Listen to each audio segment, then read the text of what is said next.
You're on the Six Screens Telenetwork, earning the reputation of giving all the right ingredients, uninhibited, and exposing the hard, cold facts about the Watchtower Society.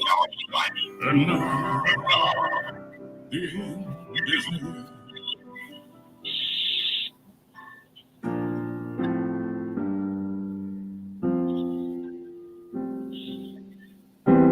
Every morning, the light keeps getting brighter as I wake up to the truth. And every day, I'm feeling so much lighter, and the world seems fresh and new. What I was taught and the way that I thought stopped serving me long ago. Now I'm learning to trust in the God of all of us. Each day I start anew, and so I'm walking away from the thinking that held me for so long. Well, so many of us are walking away from the thinking that held us for so long. Well, his name is Eddie Watkins Jr. He sings that song, a great song for this program. You are on the Heart to Heart program with Dan and Angela Clark. And we have a special program tonight. If you're looking on YouTube and Facebook and you're coming into our radio network and the Six Screens video suite, we want to welcome them on here tonight. We have a guest that will be coming on that they will be talking with. Her name is Lisa. Now, friends, you know, we allow everyone here on the Six Screens Telenetwork to tell their story. And we've been doing that for 16 years, and we're not going to change. There are other ex-witnesses, activists that don't allow for certain subjects, but we allow for every subject. The subject tonight, SRA, Satanic Ritual Abuse in the Watchtower. In the 16 years of broadcasting, I came across this 6 times, that 6 people have called in 16 years and talked about it. We have a woman here tonight. She's naming names. She's willing to go on the record to tell us what happens in the higher echelons of the Jehovah's Witnesses. I'm going to turn this program over now to Dan and Angela Clark. Hello, guys. I believe you're ready to go. Hey there, Rick. Hey, everybody. Just want to say hi to everybody on YouTube. We got our YouTube going on our end, too, recording. And we want to say hi to everybody in the video suite, everybody on the telephone lines. It's going to be an interesting show tonight. And I just have to agree with Rick. Sometimes it's tough to handle. We got to come out of denial. We had to come out of denial when we came out of the organization. We had to come out of denial when 77 passed and say they lied to us, the generation, the overlapping. We had to come out. And so we're coming out of layers and layers and layers of denial. And I know it's not always easy. You know, we start to come out, we say, no, that's not true, that's not true. But eventually we say, you know, at first truths are vehemently pushed back, opposed. We say no. And then we think about it and we say, well, maybe so. And then eventually we say, wow, you know, that was so, that's true. And so anyway, I just want to do a sound check. Rick, how are we coming in there? You're coming in good. We just do have an echo. We're going to try to work on that echo. I'm just seeing where that might be coming from. Let me see if it's coming from here. I'm not sure. It could be, but we'll make sure that's off. Let me check a couple of other things here. You guys, I don't see... Rick. Yep. Just letting you know, you're all are loud and clear on my end. Right, you're on the telephone line, but we're talking YouTube. Hey, hi, Daniel. We love you, Daniel. Sorry about that. Yeah, so we do have an echo. Hi. We do have an echo coming forth. You guys, you're only on. Are you broadcasting on 2 YouTube channels? Well, mine's on a telephone. It's not on a computer. So it's totally offline from what we're doing here. There is a mute button, but I don't suppose you want that. I'm just not sure why we're getting that echo. Let me check a couple of things here. Darn it, there's always some snafu that's going to create some issues. If on Daniel's end we sound good, are we not good on another spot? We're not good in. Well, in other words, he's on the telephone line, but the people on YouTube are saying that they were having some issues on YouTube. Darn. Maybe I can turn it down a little bit. Maybe I can do that. Hold on one second. I'm going to get in and look, and I'm going to look into your mic here and see if you got your oh boy. Okay. Not sure what we got. I want you to go to your settings. I can do it here. Yeah, I muted something. How do we sound? Is that better now, folks? On YouTube? Is that better? No echo if you can turn volume down. Okay, well, let's go with that. I think we're all right now. I might have to come in if there is an issue, but let's go with that. I think we'll be all right. Let's try that. Okay, we're learning. We're learning. Thank you. We had to click on mute on our end, so that's what made it. Yeah, okay. I want to thank everybody tonight for coming in again, and thank you for being patient with us since we're trying to do some new stuff here, get a little more exposure through YouTube, on my channel, on Rick's channel, and just trying to get this word out. This important message here tonight. So go ahead, Angela, if you wouldn't mind introducing our guest tonight. All right. So our guest tonight is Lisa Marie, whose full name and whereabouts are withheld for her protection tonight. Lisa has the most shocking story to tell us. Lisa was born in to the witnesses after being sold by her father as a newborn child to a corrupt Mexican mafia family who was directly and intimately connected to the JW governing body. She was molested throughout her childhood and was sex trafficked for about 4 years. Her husband was chosen for her, being connected with these people, and used anyway to attempt to destroy her. He was a witness. She managed to divorce, but unfortunately still lives in slavery today. Just as the witnesses say, a good-for-nothing slave of the slave class, right, guys? She has proof of the origins and bloodlines of the witnesses and Watchtower founding families and so much more, as she has managed to put the pieces together throughout her 44 years. She looks to God and finds help and comfort in looking forward to her ultimate freedom, recovery, and deliverance. I'm humbled to know such an overcomer, as well as to witness her courage, bravery, and strength. Lisa has an incredible man in her life who loves her and works daily for her freedom, although they can't be together. Welcome, Lisa. So honored to have you on tonight. Thank you, Angela. Did I get it all right, Lisa? That's all correct information, right?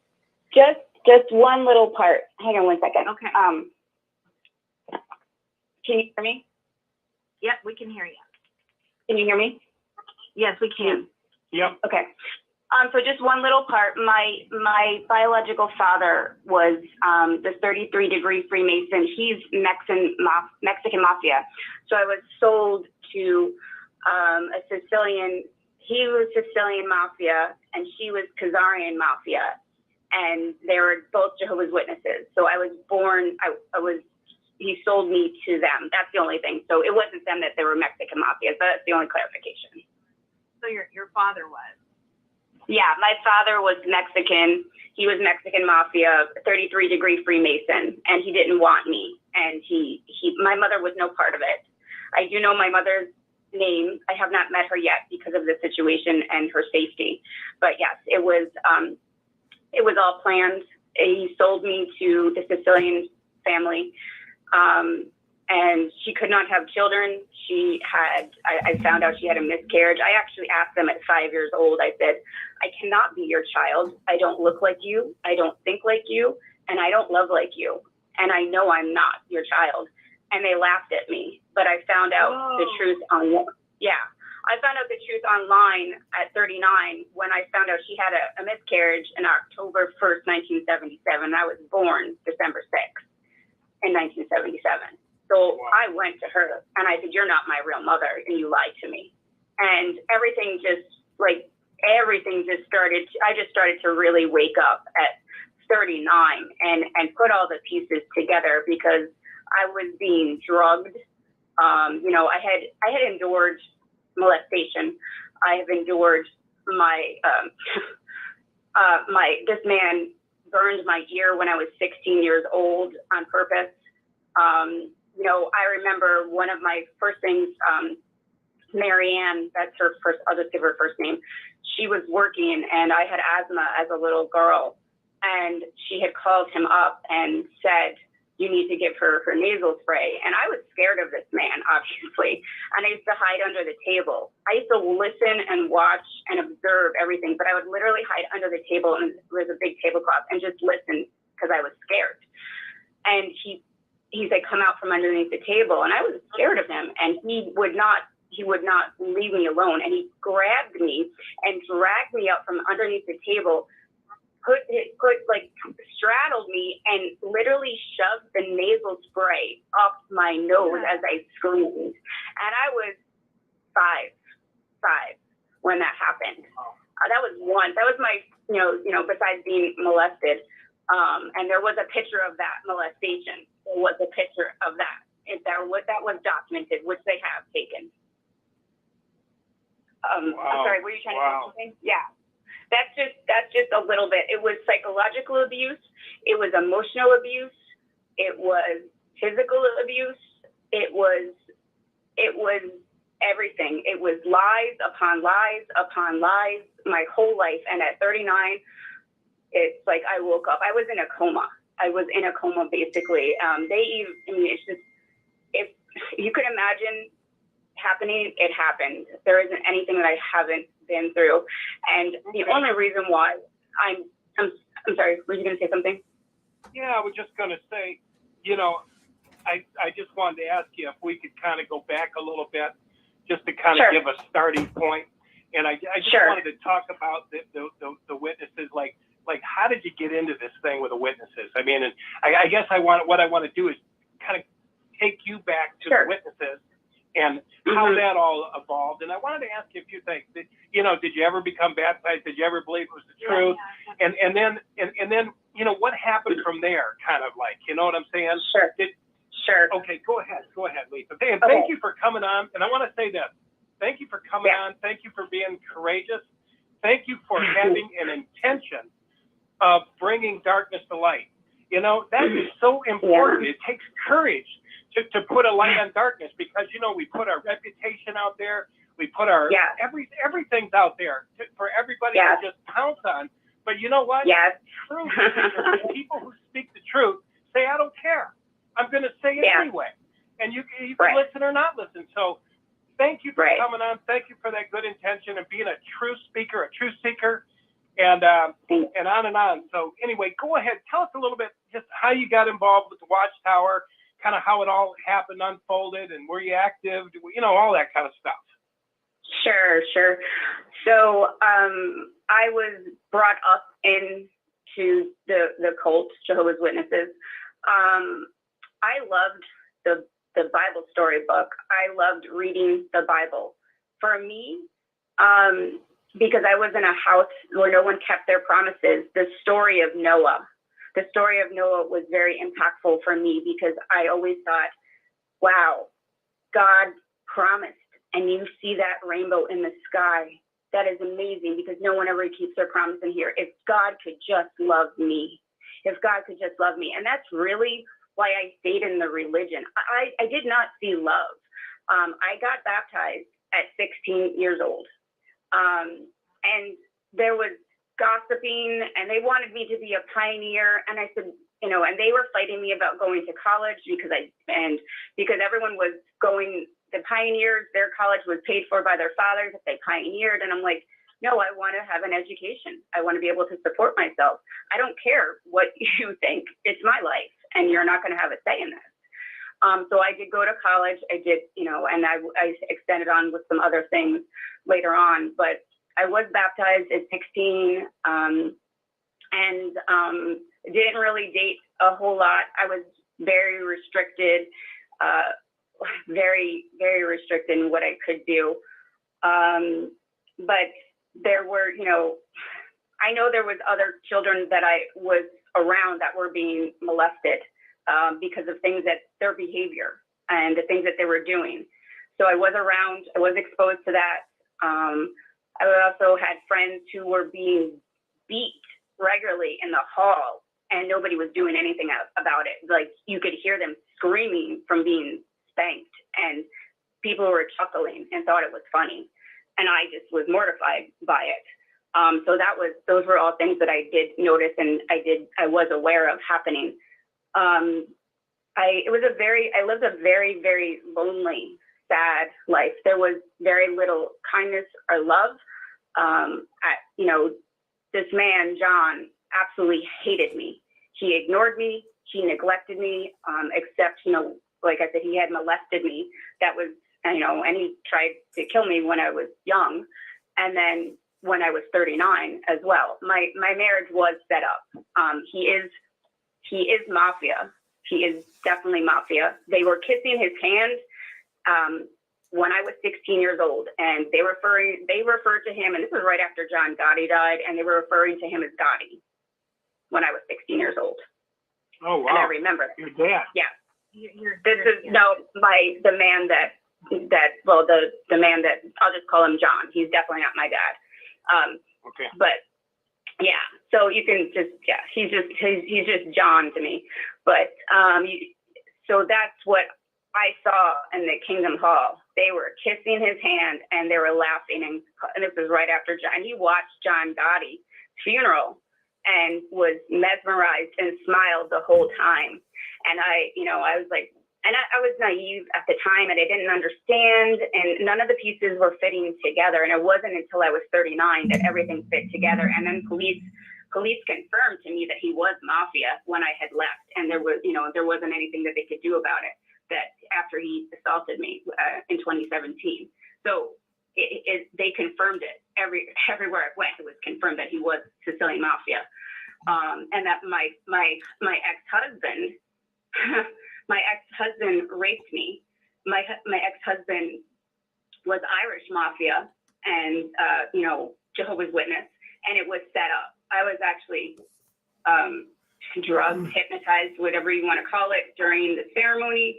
I was having second thoughts the day before, and I didn't listen, and I don't really even remember the ceremony, and everything was just a blur. I just remember being very sad after the ceremony, very, very sad. And it was 13 years.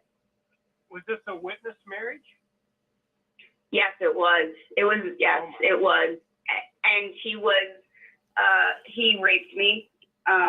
He raped me. He's a narcissist. He's a sociopath. He drugged me. He live streamed me. He was part of my human trafficking. After I, left him, he made me look like I was a prostitute on the dark web, and I was told that by one of the people that were connected into, with everything, with the Jehovah's Witnesses and the governing body.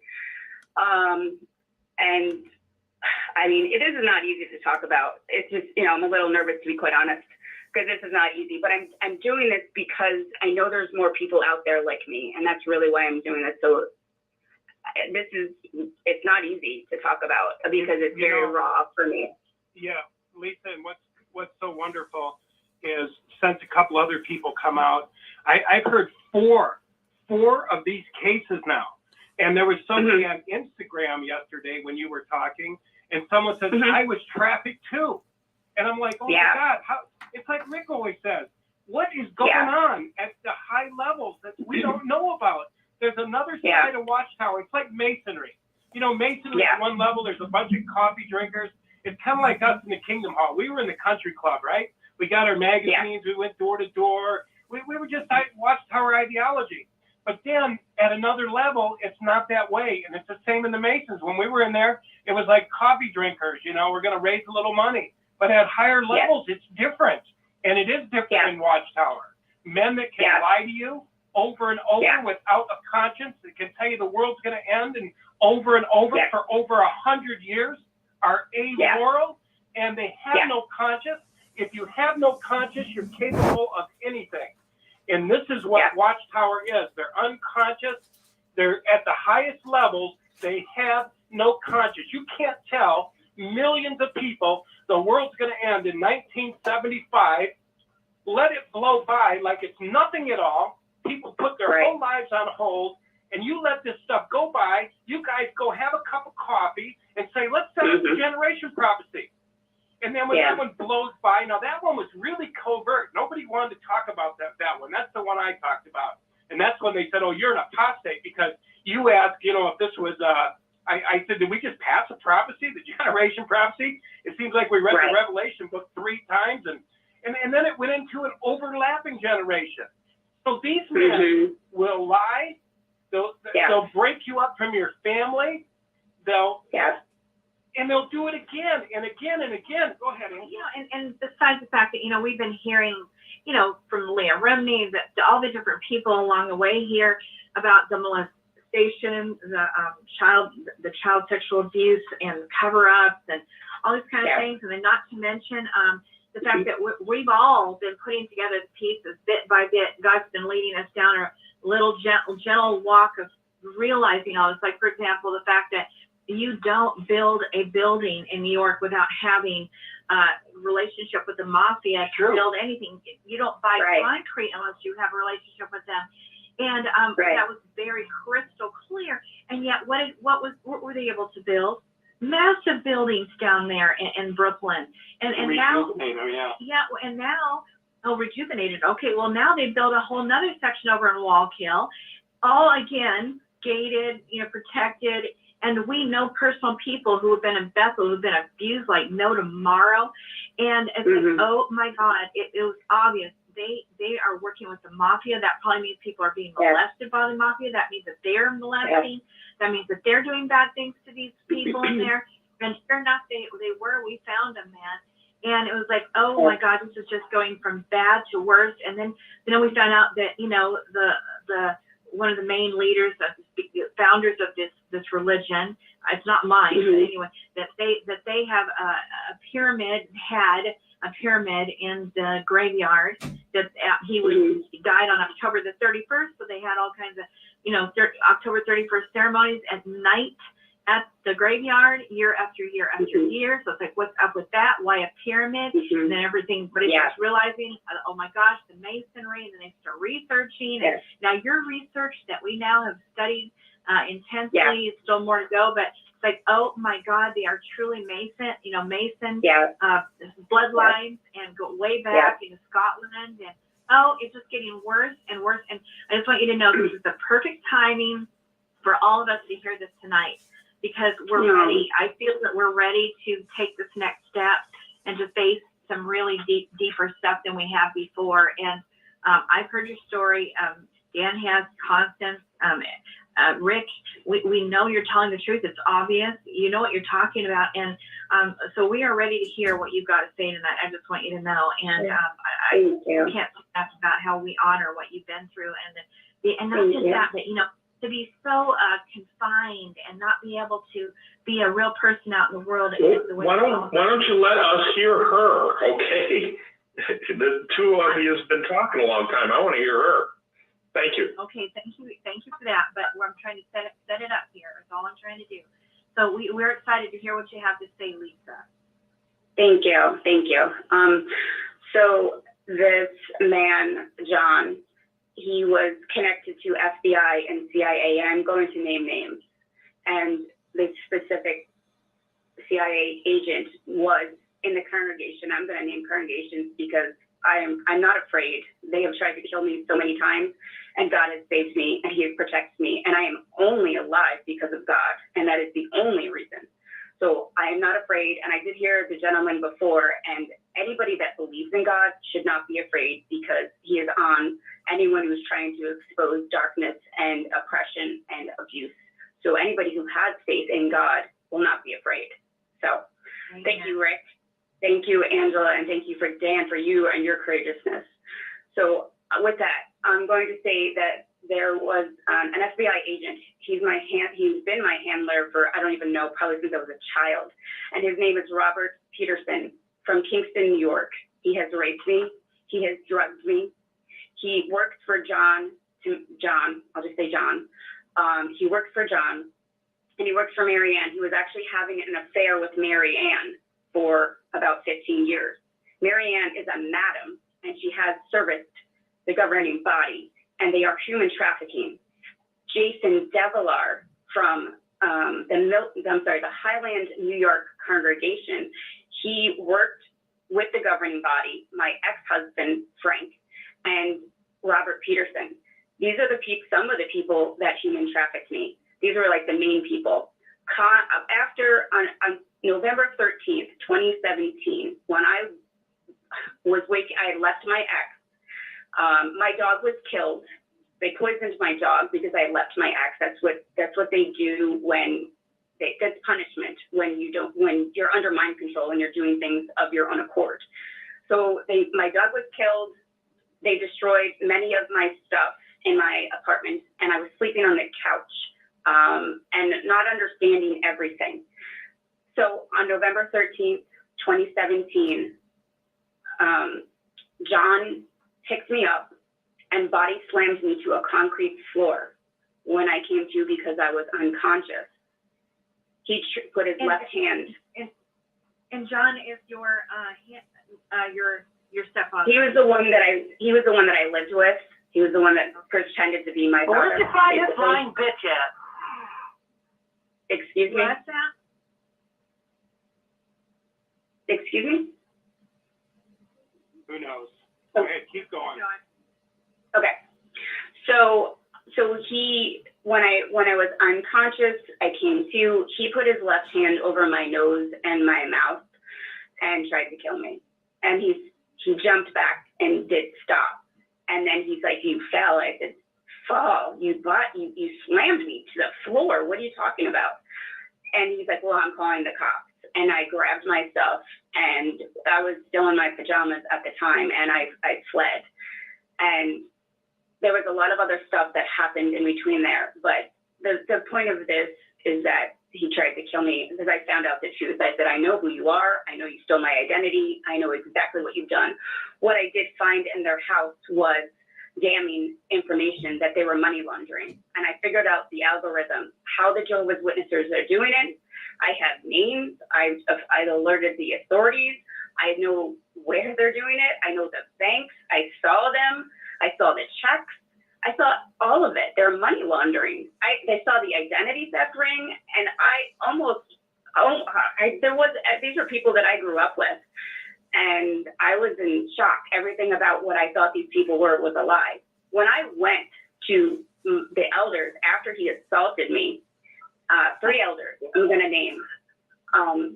They were Sheldon Hunter, Con Ellis, and John Earp. And when I went to them, I said, John assaulted me. And they said, "You need to," and I said, "He's mafia." And Sheldon Hunter said, "You need to keep your mouth shut and not tell anybody about this. And not telling anybody about this." We got a jerk on there. We got a hot dog. You guys God. Where'd you gonna find this lying bitch? I can't believe this. Yeah, you're lying bitch. I was expecting you. This is Mike, right? This is Mike. This has got to be Mike. Yes. Is this Mike? Hey, let this woman talk. Exactly. You say somebody's a witness or there's an Italian mafia. What? Oh, this has got to be Mike. Mike, I've been hearing you since last week. All night. Tonight. We're going to need help all night. I knew this was going to happen. I already knew he was going to be coming at me. I already expected it. So, yeah, I was expecting it. Who's Mike? He was on earlier, I think, and he was already laughing, so I was already expecting it. We booted him off, Lisa. He's gone. He's a troublemaker. We booted him off the call. Yep. I could tell. Yep, I could tell. I was already expecting it. I was like, he just, you know what? It's interesting because he just doesn't have anything good to say about anybody, which is really sad because it's those people that are the most broken because they just don't know, they don't want to talk about their own life, so they have to attack other people. So I'm very sorry for whatever he's been through. Obviously, he's been through something, and that's why he attacks people, because something has happened tragically in his own life. And that's really why people attack other people like me. That's what I've experienced. Great point. Yeah, good point. So, okay. So as I was saying, I talked to Con Ellis, Sheldon Hunter, and John Earp, and I told them. And Sheldon Hunter had told me to keep my mouth shut, to not say anything to anyone. Con Ellis said, don't go to the police because you will bring reproach on Jehovah's name. John Earp didn't say anything. And I was speaking to a lawyer the other day, and it's exactly what I told them. There was a police officer by the name of Nick Paradisi in Highland, New York. And I went to him and I told him, and he said to me, I know he's mafia and I cannot help you. I can't do anything to help you. And I want to, but I can't. He was a rookie. He couldn't do anything. I had tried to press charges. I tried to do everything. I have a traumatic brain injury. I have 2 herniated discs and I had a whiplash. And I am in physical therapy and occupational therapy and speech therapy. Also, my left eye closed. So I'm having problems with my left eye and I have to go see a specialist for that. I have documentation of this abuse. I don't want this to be my story. Who would want to come on here and talk about this kind of level of abuse? So Lisa, I'm doing this. Mm-hmm. The guy who body slammed you and did all this damage to your back and all this and your brain, your traumatic brain injury, that was your ex-husband, right? No, this was John. John did this. But my ex-husband did torture me for 3 days. He did torture me for 3 days. And and John is your ex or your stepfather, right? Is that John? Yeah, I guess whatever you want to call him, that's fine. You could call him that. Yes, he's the one who did this to me, and I have the evidence, and that's why. Whatever, because nothing was done legally, and I spoke to an adoption agency about my birth certificate, and like I said, I know my biological mother's name, her real name. I've met my biological uncle. My uncle, who was my mother's brother, but I've not met my mother because of the conditions. So it came straight from a police officer. It came straight from a police officer. He admitted it. How, it's like, and I found evidence too that his linkings of mafia, who his real family were, as I was realizing all of this stuff. Like I said, my ex-husband tortured me for 3 days. This Robert Peterson was there.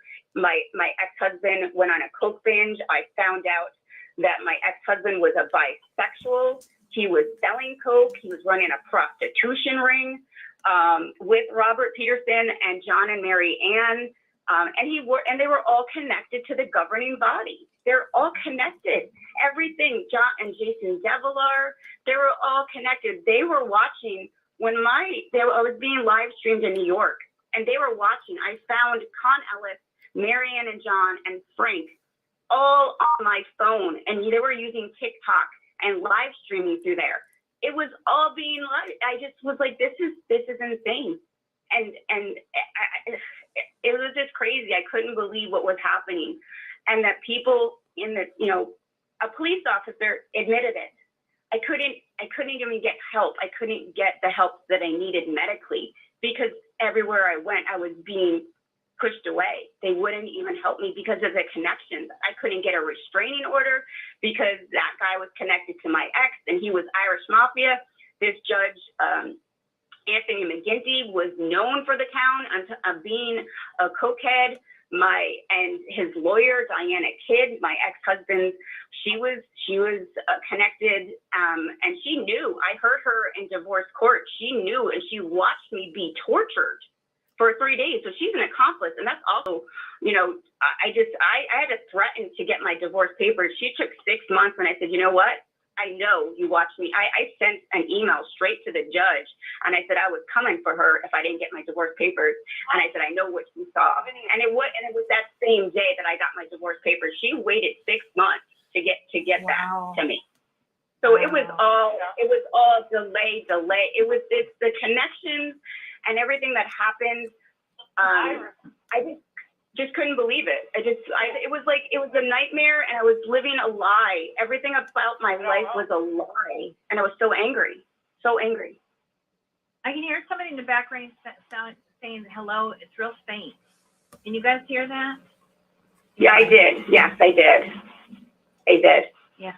I just got out of that house. I'm sorry. Oh, somebody said I just got out of the nut house. Well, that's nice. Good for you. Okay, good for you. So about your birth certificate, did you ever see your birth certificate? Oh, there that person is again. Did you ever see your birth certificate? What does it say on it? It has my name, their name, but it's when I spoke to an adoption agency and I said, okay, I gave her the date I was born. And then it showed a couple of days after, and she goes, that's not how, and she said, if that was a legit adoption, it wouldn't happen that fast. She goes, it takes at least a month. She goes, that was done with sticky hands. And I actually went to expedited my original birth certificate. They never handed it over to me. I know my mother's real name. And New York State has refused to give it to me. It shows the people that your father sold you to as your parents on the fake. Correct. My mother was not involved at all. Not at all. Poor thing. God. It destroyed her, I'm sure. And I have not met her. And anybody who thinks that, like, how do you make up a story like this? How do you come up with this? And who, again, would want to come on here and say, this is my story? Who? You tell me who. That's right. No, who? Because I'd love to meet that person, because I don't want this to be my story. You want to see the scars that I have? You want to see the limps that I have? You want to go to my therapy? Who wants to say this? So who are you to judge? You're not my judge. And I feel bad for anybody who thinks that you are judging me, because you will be judged with 3 fingers back. It sounds a little ridiculous that an Italian gangster is a Jehovah's Witness. That's your opinion. That's your opinion. That's your opinion. You didn't live my life. You didn't walk in my shoes. So that's it. Hey, Mike, weren't you supposed to contact the Jerry Springer show, you and your sister? Your Class A material for that show. Who are you talking to? That's not appropriate. That is not appropriate. I'm talking to Mike. Well, we're going to get these hackers in here. These guys, they're trolls. You know, they just I can can't tell. do anything. It's like, you know, their minds They're are closed. probably still Jehovah's Witnesses. Or they're Freemasons. Oh, yeah. No, I'm talking about Mike, because I'm talking about Mike. Mike always has something to say. He doesn't go with the flow. He does no research. He doesn't do any type of studying for anything. And he's always very interruptive. And last week, he said, for $35 million, him and his sister thought it would be funny. She could get over being molested if somebody paid her $35 million. So he's pretty much Jerry Springer material. That's why I said that. Oh, okay. I'm sorry. I'm like Lisa. I feel sorry for him, because, you know, why wouldn't you validate somebody? Why wouldn't you at least hear their story? Why would you be so negative and attacking? That's not normal. That's not nice. I mean, to just attack somebody and attack their character with no proof and just say, I don't believe you. You know, it's kind of like talking to a witness, like you said, who's still in. When you talk to a witness still in, they can't hear anything you say. Their minds shut off. They're a program. You're not even talking to the person. You're talking to a JW program. But anyway, Lisa, I'll let you get going. Keep going. So I'm trying to kind of think. Like I said, this is not easy to talk about. I'm trying to do this exposure because I'm in an apartment, and there's illegal, you know, I'm still being harassed. Let's just say that I'm still being harassed and trying to get out of this thing that I was sold into, unfortunately. And I know there's many other people out there, but, you know, I was human trafficked in Kingston, New York. I was human trafficked at a domestic violence shelter. I was human trafficked in Manhattan, and by a woman by Vina Sanal and Jason Develer, Con Ellis, John and Marianne, and Frank, and this Robert Peterson. And they mutilated my vagina, the lip. The lip was mutilated. I was gang raped and drugged. And again, who wants to talk about this, and who wants this to be their story? And Lisa, can you tell the audience a little bit more about why did they do that to your private parts? Why did they destroy or scar it? Sure. It's Michael Aquino. He is a U.S. Air Force, and he was connected with Anton LaVon. And I've read up about it, and he's part of satanic ritual abuse. He teaches people about satanic ritual abuse. It's branding. It's so they want no one to ever think that you are, they want you to think, they don't want another man to ever touch you because you're going to look tainted and you're going to look like you're trash. That's what it is. It's psychological warfare, and it's satanic ritual abuse. And that's exactly part of it. I mean, that's just one of them. There was something else that happened to me when I was younger that's extremely graphic that I'm not going to get into. But that was just one of the things. Again, I found out too much. I woke up so much that I was like, and I'm very much for justice. I hate injustice. I hate oppression. I hate bullying, and I hate abuse. And I was always one that stood up for the underdog because I was an underdog. I was neglected. I was ignored. And at 10 years old, Mary Ann just started unleashing all of her marital problems onto me. At 10 years old, what are you supposed to do with that? And that's when I started developing a lot of health problems.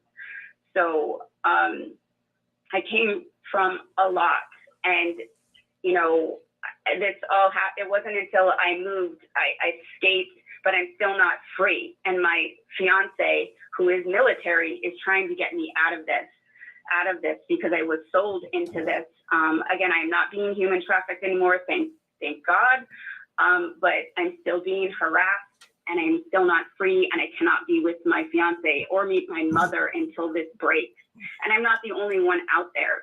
There's many other people who are out there, and it's really, it's horrible. It's not fair that you're trapped and you're, you know, you don't have a life. You don't have a life because your life is being controlled because of being in this program. But it's satanic ritual abuse. It's psychological warfare.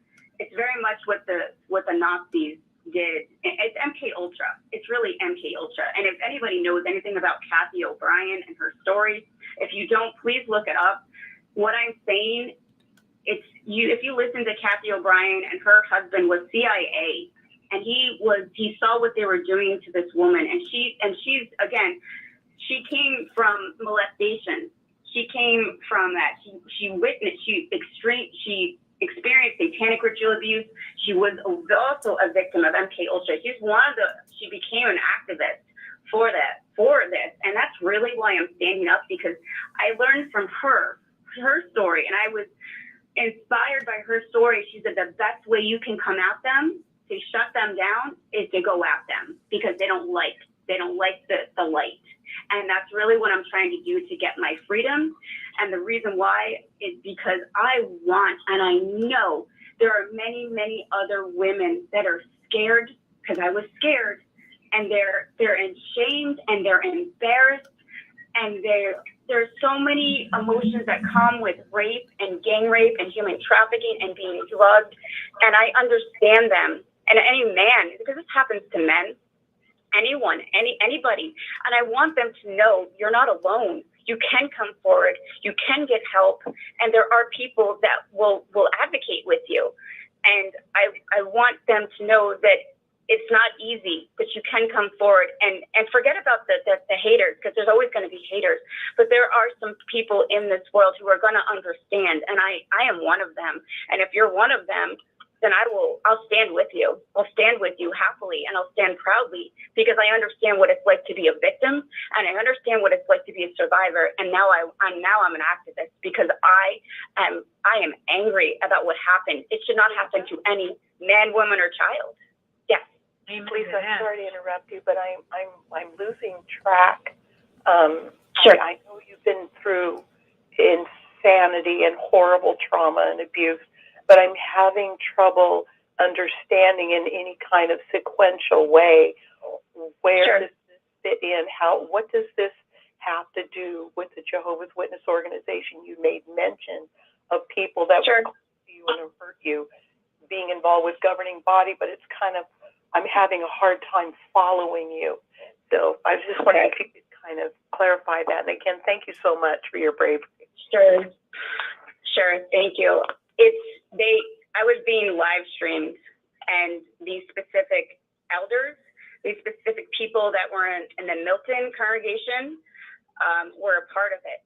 They were involved in it. This Jason Devilar, who was a CIA agent who was working with the elders in Highland and Milton, were part of my human trafficking.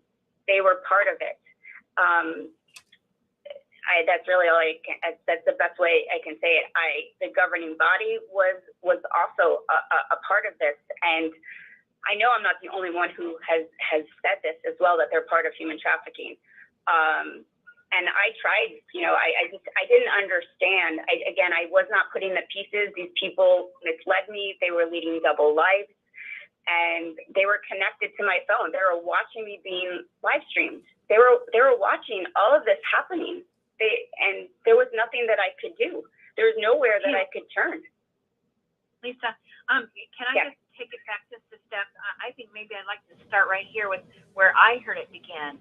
But it started with the fact that this lady and her husband who you were sold to, they were witnesses when you came into the picture, and they personally were hooked to the mafia, the different mafias, and they and that mother, if you want to call her a mother, serviced sexually the governing body. And how did you become aware of? Yeah, she was a madam. Now, what is a madam for the audience? She prostituted herself out to them, but she was also involved in human trafficking, money laundering, and drug smuggling. That's what they were involved. That's what they were involved in.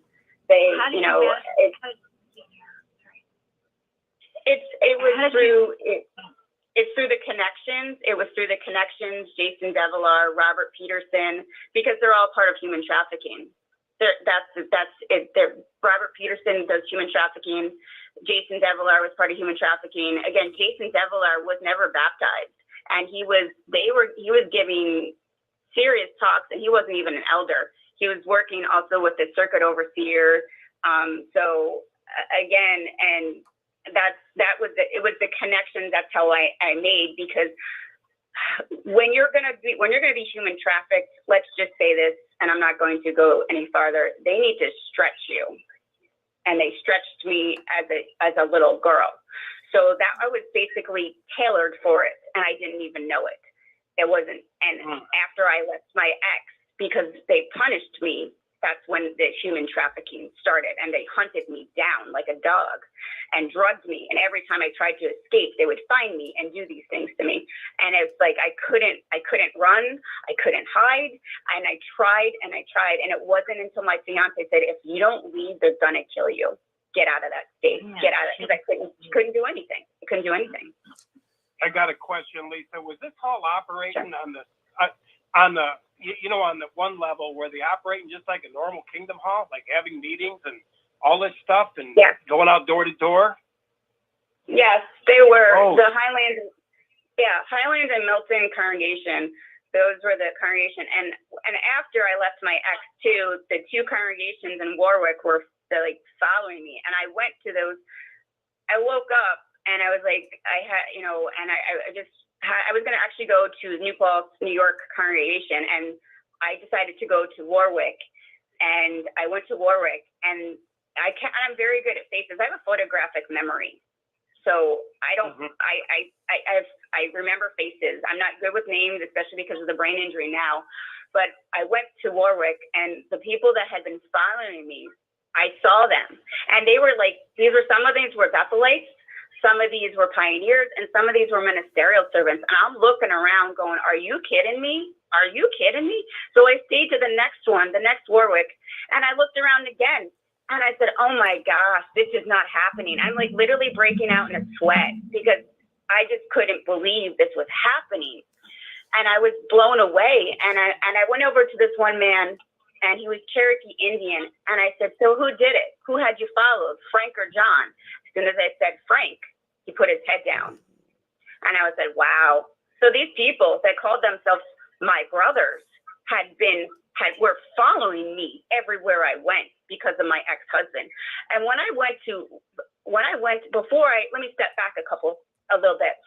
After we went to go sit down with the elders when I decided to leave my ex-husband, and I sat down with two elders, and I had wrote down something I was going to say, and to my ex, and I was sitting there, and it was very long, and the elders had listened, and they said, the one elder looked at me, he's like, "You're not leaving him." I said, "Excuse me?" And I'm 39 years old. And he said, "You're going to stay with him. You're going to go out in service, and you're going to do family study." I said, "No, I'm not." I said, "Do you have any idea what this man does behind closed doors and what he says to me?" He says, he looked at me. He said, "He became a ministerial servant because of your example." And I started to cry. I just couldn't believe it. So then I said, and I had said a prayer. I said, "Please, God, let him expose him because he's a narcissist and he lies about everything. Expose who he really is." So I said that prayer before we had that meeting with the elders. So I said, "He doesn't even love me. He doesn't love me." So so they said, "Frank, your wife said that you don't love her. Tell her that you love her." Well, he sat and he put his head down, and he was getting so angry because he couldn't say he loved me. And the elders, their mouths dropped wide open, and they didn't know what to say. And I said, "See, I told you." And I said, "I'm done. I'm out." And that was the beginning. That was the beginning. And he was humiliated.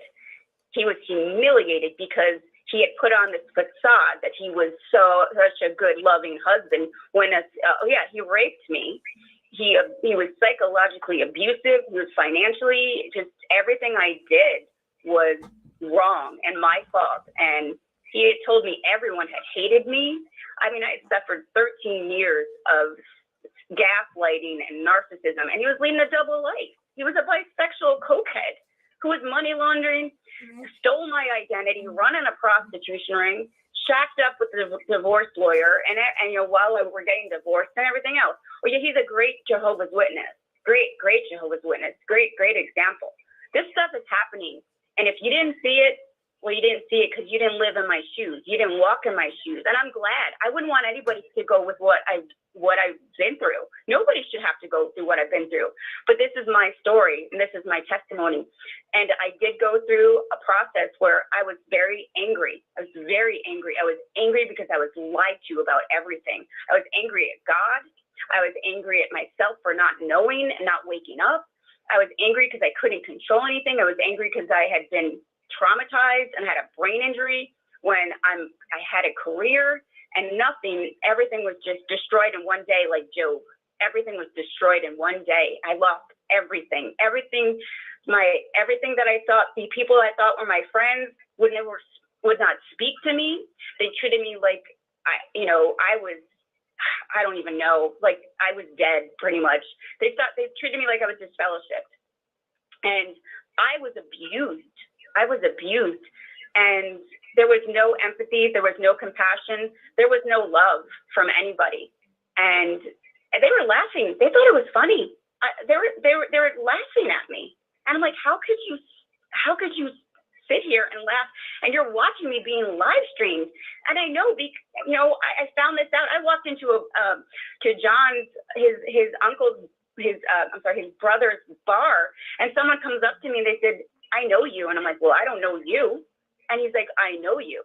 I said, "Okay." She said, "Your name is Lisa." And I'm like, "What?" He's like, "And your husband's name is Frank. I know about you." And that's when I found out everything. All the pieces. And then Jason Devilar actually told me that, that was all true. This is a CIA agent who worked for John and Mary Temperio, who was human trafficking, who was dealing with the governing body. He was their caretaker. And Robert Peterson, this FBI agent, was connected to John and Mary Temperio, who was doing the drug smuggling and money laundering. I found the algorithm. I found everything in their house. And that is why they have tried to kill me and hunt me down. And this is why I'm waiting for God to intervene, the authorities to intervene, to get lawyers, to get human rights lawyers, to get, an assault injury lawyer because of what has happened to me. And I'm in this situation, and it's an awful situation, and it's basically slavery. I never had a chance. I never had anything that was normal. It was a very lonely, sad life, and being rejected by everyone that I ran into and being hated for no reason. That's what I experienced my whole life.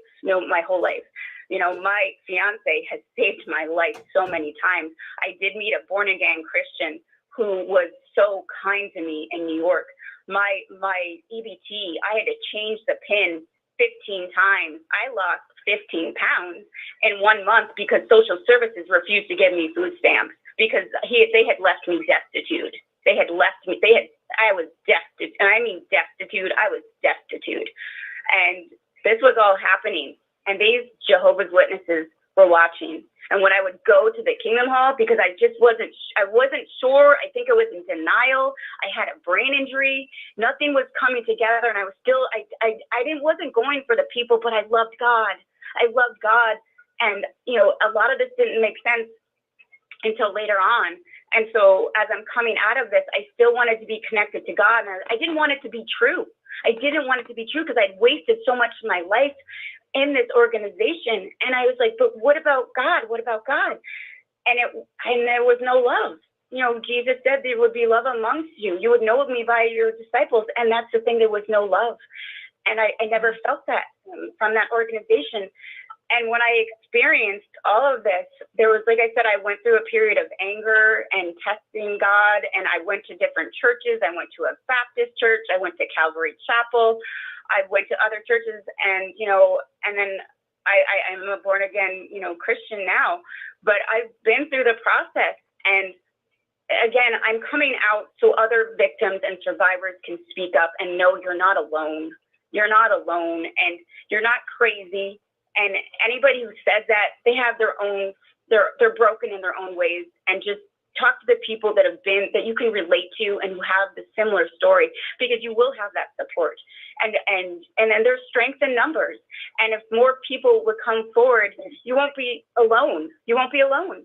And you need that. You need, it takes a child it takes a village to raise a child. Well, it does when you've been through this kind of abuse, and it's going to take time, and it's going to take therapy. And, when you've been through this kind of trauma, but it's going to take love. It's going to take love from people, because when you go through this, your faith in humanity is shattered. It's just shattered. So that's why I'm encouraging other victims who have similar stories, because I know you're out there. I know you're listening. Don't be afraid. Don't be afraid, because you can help other people, and you can encourage, and you can be an inspiration. And I don't enjoy this. I'm a shy person. I don't like speaking in public. This is not easy for me, but I'm doing it because I want you to know you are not alone. You're not alone, because I know what it's like to be alone, and nobody should have to be alone and go through this amount of trauma. And that is why I'm speaking up. Lisa, yeah. Can I ask you a question? I'll try. Many of us that are ex-Jehovah's Witnesses have gone through a lot of trauma, and we've been basically kicked out and cut off from every reason in our whole life. And you're right, it's very, very, very lonely when you don't fit in anywhere. But I wanted to know, we were told, or I don't know, you probably said it, how is all this connected to the Freemasons and the Satanic ritual sacrifices and all of that you were going to talk about? So my biological father is a 33-degree Freemason, and he's Mexican Mafia. This Jehovah's Witnesses, if you look at the background, and I sent Dan everything, And he has it. He has pictures. He has everything backing up what I'm saying. The Jehovah's Witnesses they call themselves Jehovah's Witnesses, but all the ties are Freemasonry. They do specific handshakes. They do these things that are all Freemasonry, and we're oblivious. It's the higher up. The higher up you go, because the regular publishers are not going to see this. When it comes to the satanic ritual abuse, it's actually what is done, stretching of the children's parts. I'll just say that. When you're a child, satanic ritual abuse has to do with traumatizing the child the most at the youngest, at a very young age. That's satanic ritual abuse. Human trafficking, the mutilation of genitals, that's satanic ritual abuse. But Dan, I don't know if Dan wants to specifically talk about any of the things that I sent you, the documentation, Charles Taze Russell, the Illuminati bloodlines, it's all documentation. And the documentation I sent Dan all names of satanic ritual abusers that are Jehovah's Witnesses. This is all documentation that this man, Fritz Springmeier, talks about. I'm not making this up. He's got it. He wrote it. Well, and he's got, Dan has it in his hands now. Yeah, when you look at the old watchtowers, all you got to do is look at the Rosicrucian symbol on there. The cross with the two crowns, it's a Rosicrucian. It's a Knight Templar deal. Yeah, you look at they've got the pyramid and the eye in the middle. You know, I mean, there's very obvious signs of all of that on the watchtower. There's another one too. There's a wing disc. If you go on the book at 1 minute, if you go on some of the older literature, look at the double wing disc. That's the emblem that's on the top of the Scottish Rite Freemasons. The only thing it's missing is the 32 in the middle, or the 33, and the 32nd degree Mason in the middle of the wing disc. In the middle of the disc, there's a 32. When you go on, just type in at 1 minute, Watchtower at 1 minute, and look at the cover. You'll see the wing disc. You'll see the 32nd degree Mason. It's all over the place. We just haven't looked at it. We haven't thought about this thing. We haven't seen this kind of stuff. Yeah, and the documents, and I looked over a whole lot of them, and it kind of takes you back in history. It's very well documented about the head founding fathers coming from Scotland and their bloodlines that had to do with the Freemasons and all that. You guys, it's just crystal clear. If you want to get a copy of what Lisa sent us, we can certainly forward it on to you so you can do your research. And Jordan Maxwell has a whole lot too. But it's all the ties are there. I mean, Rutherford's whole thing in the graveyard was a pyramid. And they did, crap on his birthday, October 31st. I'm sorry, but everywhere you look, it's definitely clear, crystal clear. Russell wasn't a Mason. That's well documented. Well, the bloodlines all go back to the Scotland, and all of those guys were Masons, and that's where all this family came from. All these bloodlines and founding fathers, it goes back to Scotland. And so you can read it yourself. And I went through it, and it's kind of mind blowing because it's a lot of information, but you can certainly study it and find out for yourself. So, you can say whatever you want, but, it's all in the documents.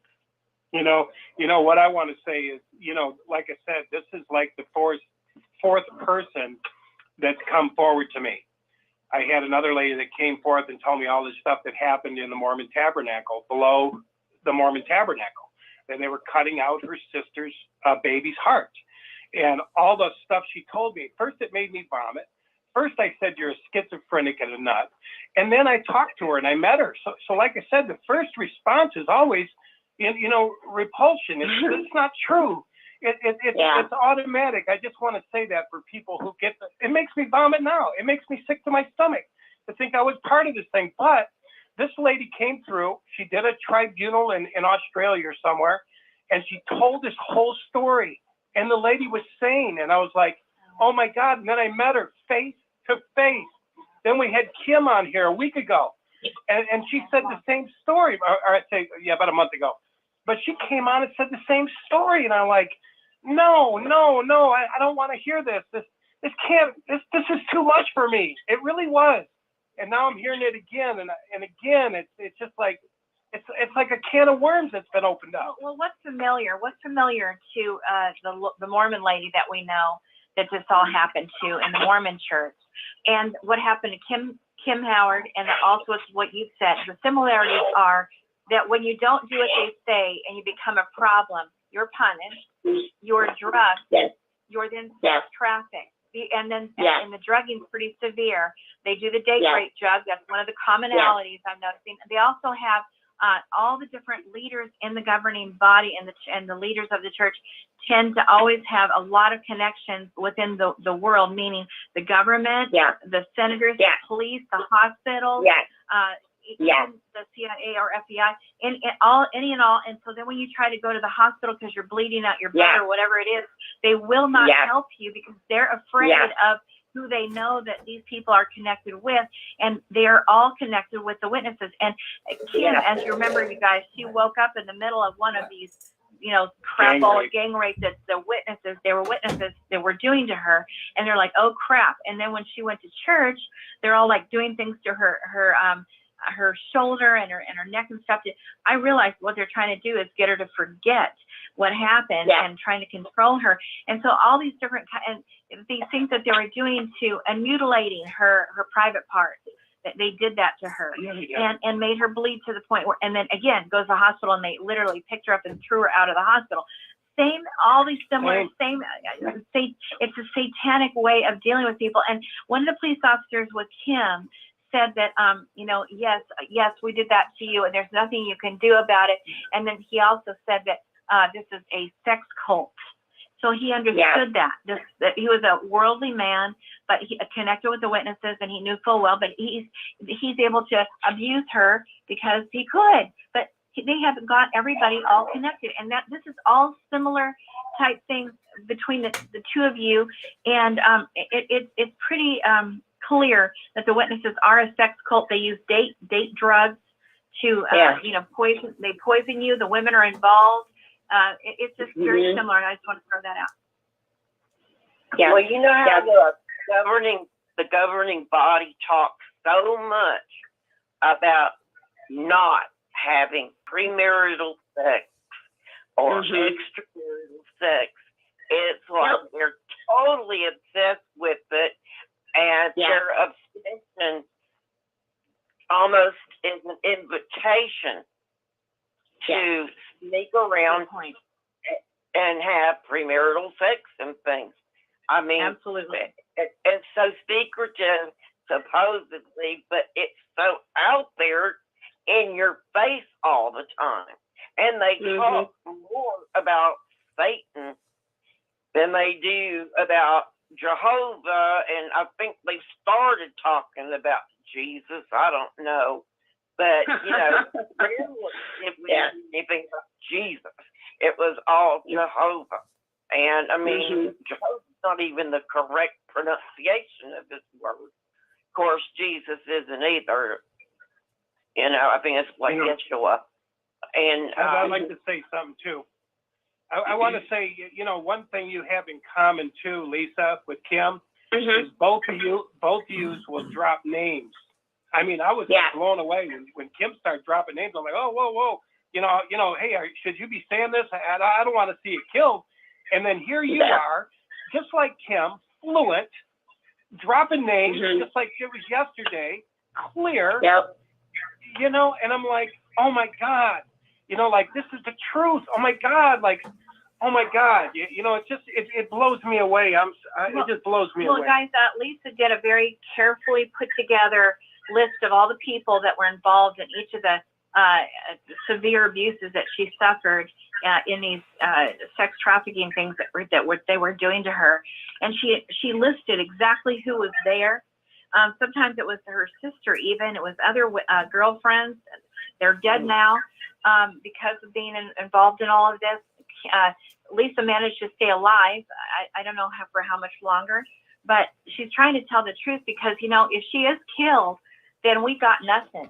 And I think this is very valuable. She's really, in the light and willing to risk her life to do it because she realizes that this is a really serious problem that no one wants to look at. So I honor her for saying all of this. And I'd like to say, if anybody wants to say hi to Lisa, I think we got some time. We just want to open up the lines, I guess, and just, Am I the only person that thinks that it's pretty ridiculous to believe that an gangster is an elder? Hey, Mike. He's back. He's back. I would say this.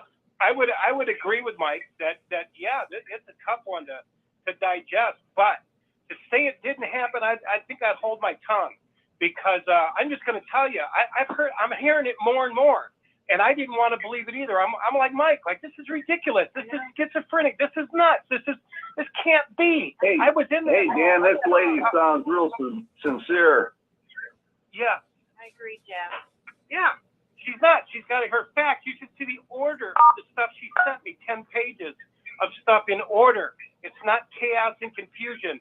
She has not changed her story since I talked to her. No. When I talked to her, she says the same thing, the same names.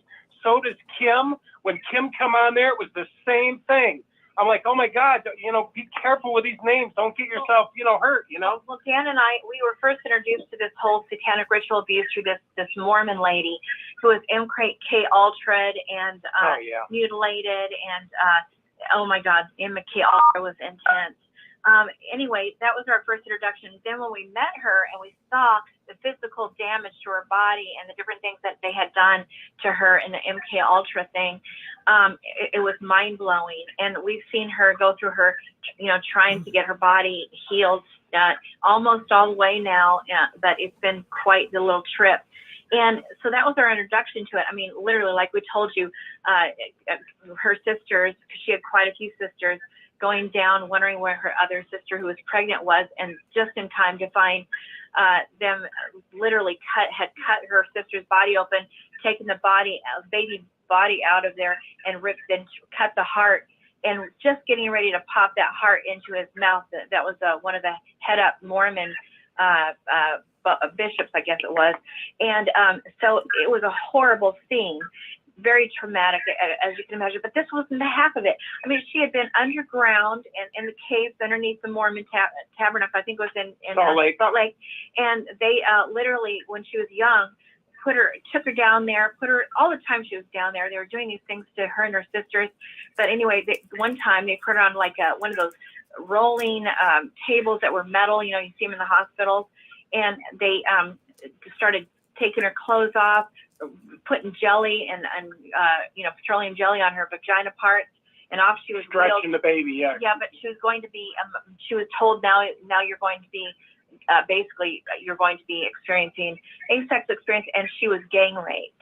And so this is the kind of crapola that we got introduced to all this. And I was like Mike. I was like, no. This is nutty. Yeah. This is crazy. I thought she was crazy. I was like, no, this cannot be. And who wouldn't? But here's what I want to say. 40 years I was under Watchtower mind control. 40 years. Where was I? I was in a brain fog of JW ideology. I didn't know I wasn't in touch with my heart. They stole my mind. They hijacked my mind. MK Ultra. That's Watchtower. They brainwashed me. I made them my mediators. I made them my priestess. This is a priest class. This is what do they call these guys? I forget what they call them, but this is priestcraft. And I was under their spell. They got me in. They said this is the Bible's unequivocally the Word of God. And I said, yes. Do you agree with that? Yes. Well, we're going to tell you what it says. And from there, I was a student. And from there, I was brainwashed and pummeled with fear, doubt, and worry. They ran my inner temple. So I know what it's like. Now, who am I to say this isn't happening? I was 40 years hypnotized by Watchtower. 40 years. I gave them everything. I was a slave. So I can appreciate it. I'm like, hey, I'm going to open my mind up a little bit. I'm hearing this is the 4th case now. There's another lady on Instagram coming on. I made invite the lady on the Mormon thing to come on. She's afraid to come on, but to tell. Well, she gets beat up. Right, but she did go to the Australian Royal Commission. It's on YouTube. I'll send it to you if anybody wants it. You let us know. We'll get it to you. But similar things. I'm telling you. And so she told the Royal Commission. She's told us the same exact story over and over again. And I've seen her body. And so, you guys, this crap is going on in the religions, and the high up religions, we're seeing it across the board. So I'm just saying. You know, I hate to say it. Go ahead. Did you want to say a little bit more, Lisa? Anybody else want to say anything on there? Feel free to star 6 and chime in. Anybody? Yes. I want to say something, but hello? Okay. Hello? May I speak to Lisa? Hi. Hi, Lisa. Hi. Lisa. You're such a brave woman. You're a survivor. And I heard you mention earlier in the program that you turned to Christ. Did I hear that right? Yes, I'm a born again Christian, ma'am. Wonderful. You're my sister in Christ. Oh, thank you. Yes. And that is how you're surviving. Because Yes. Holy Spirit is supporting you, and God He loves you, Yes. and He's going to help you heal. Thank you. Yes. Back to the expose of what you're exposing here. It is happening all over the world. Satan is getting so desperate, and it's happening everywhere. Dan and Angela and Rick are all discovering, to all our horror. But we're living in a world that's getting close to the end, and Satan is getting desperate, and his evil is just increasing exponentially. And by the way, you should write a book. My fiance is he's working on getting me somebody for that as well. Yeah. Thank you. Yes, thank you. Okay, Thank now you. I got some questions if you don't mind. I'll try. You're the governing body, and I'm wondering if you have any information about the current governing body. I do not. Anything that you know at all about the current governing body. Go ahead and tell us anything you have. And before I let you go, I'm just going to say, even if the Watchtower, there's no justice done in this evil world with the Watchtower being exposed, because as you know, there's corruption everywhere. Yes. Christ is going to judge them, and they're going to run and hide in the mountains and say, rocks fall over us, so we can flee who will judge them. So they will get what they deserve. So anyway, I'm so happy you're in Christ, and God bless you. And please give us more information about the current governing body. Thank you. Thank you. I do not know anything about the current governing body. I have left the state of New York, so I do not know what is going on. All the people that, the two main people, John and Marianne and my ex, they are not involved in my life. I am still dealing with Robert. I'm still dealing with that FBI agent, and I did go to the authorities about that. So I am trying to get that taken care of. And but I do not know anything about the current governing body. So I'm speaking from what my personal experience. So that's all I know. Okay. Please stay safe, Lisa. Thank you. God bless you. God bless you. God bless you. I'll say a prayer for you. Thank you. Good night. Good night. Good night. Hey, Lisa? Yes. Hi. Hi, this is Dick Borgie. I just want to say that you're a very, very brave lady. Thank you. And, we were hearing, what you're talking about tonight, we heard that from Johnny the Bethelite. Really? And, yeah, we don't know where he is. My guess, and it's only a guess, is that he was murdered. But nobody knows. But he was talking about that, maybe just to Rick. But Johnny the Bethelite has gone missing. So please be safe. Thank you. I'm not afraid. I have God with me, and they tried many, many, many times to kill me, and I have God on my side, and they do not, and that is what will sustain me and keep me safe. Thank you. God bless. God bless you too. Hey, Lisa? Yeah. I was thinking maybe part of the other sister's question about the governing body. Sure.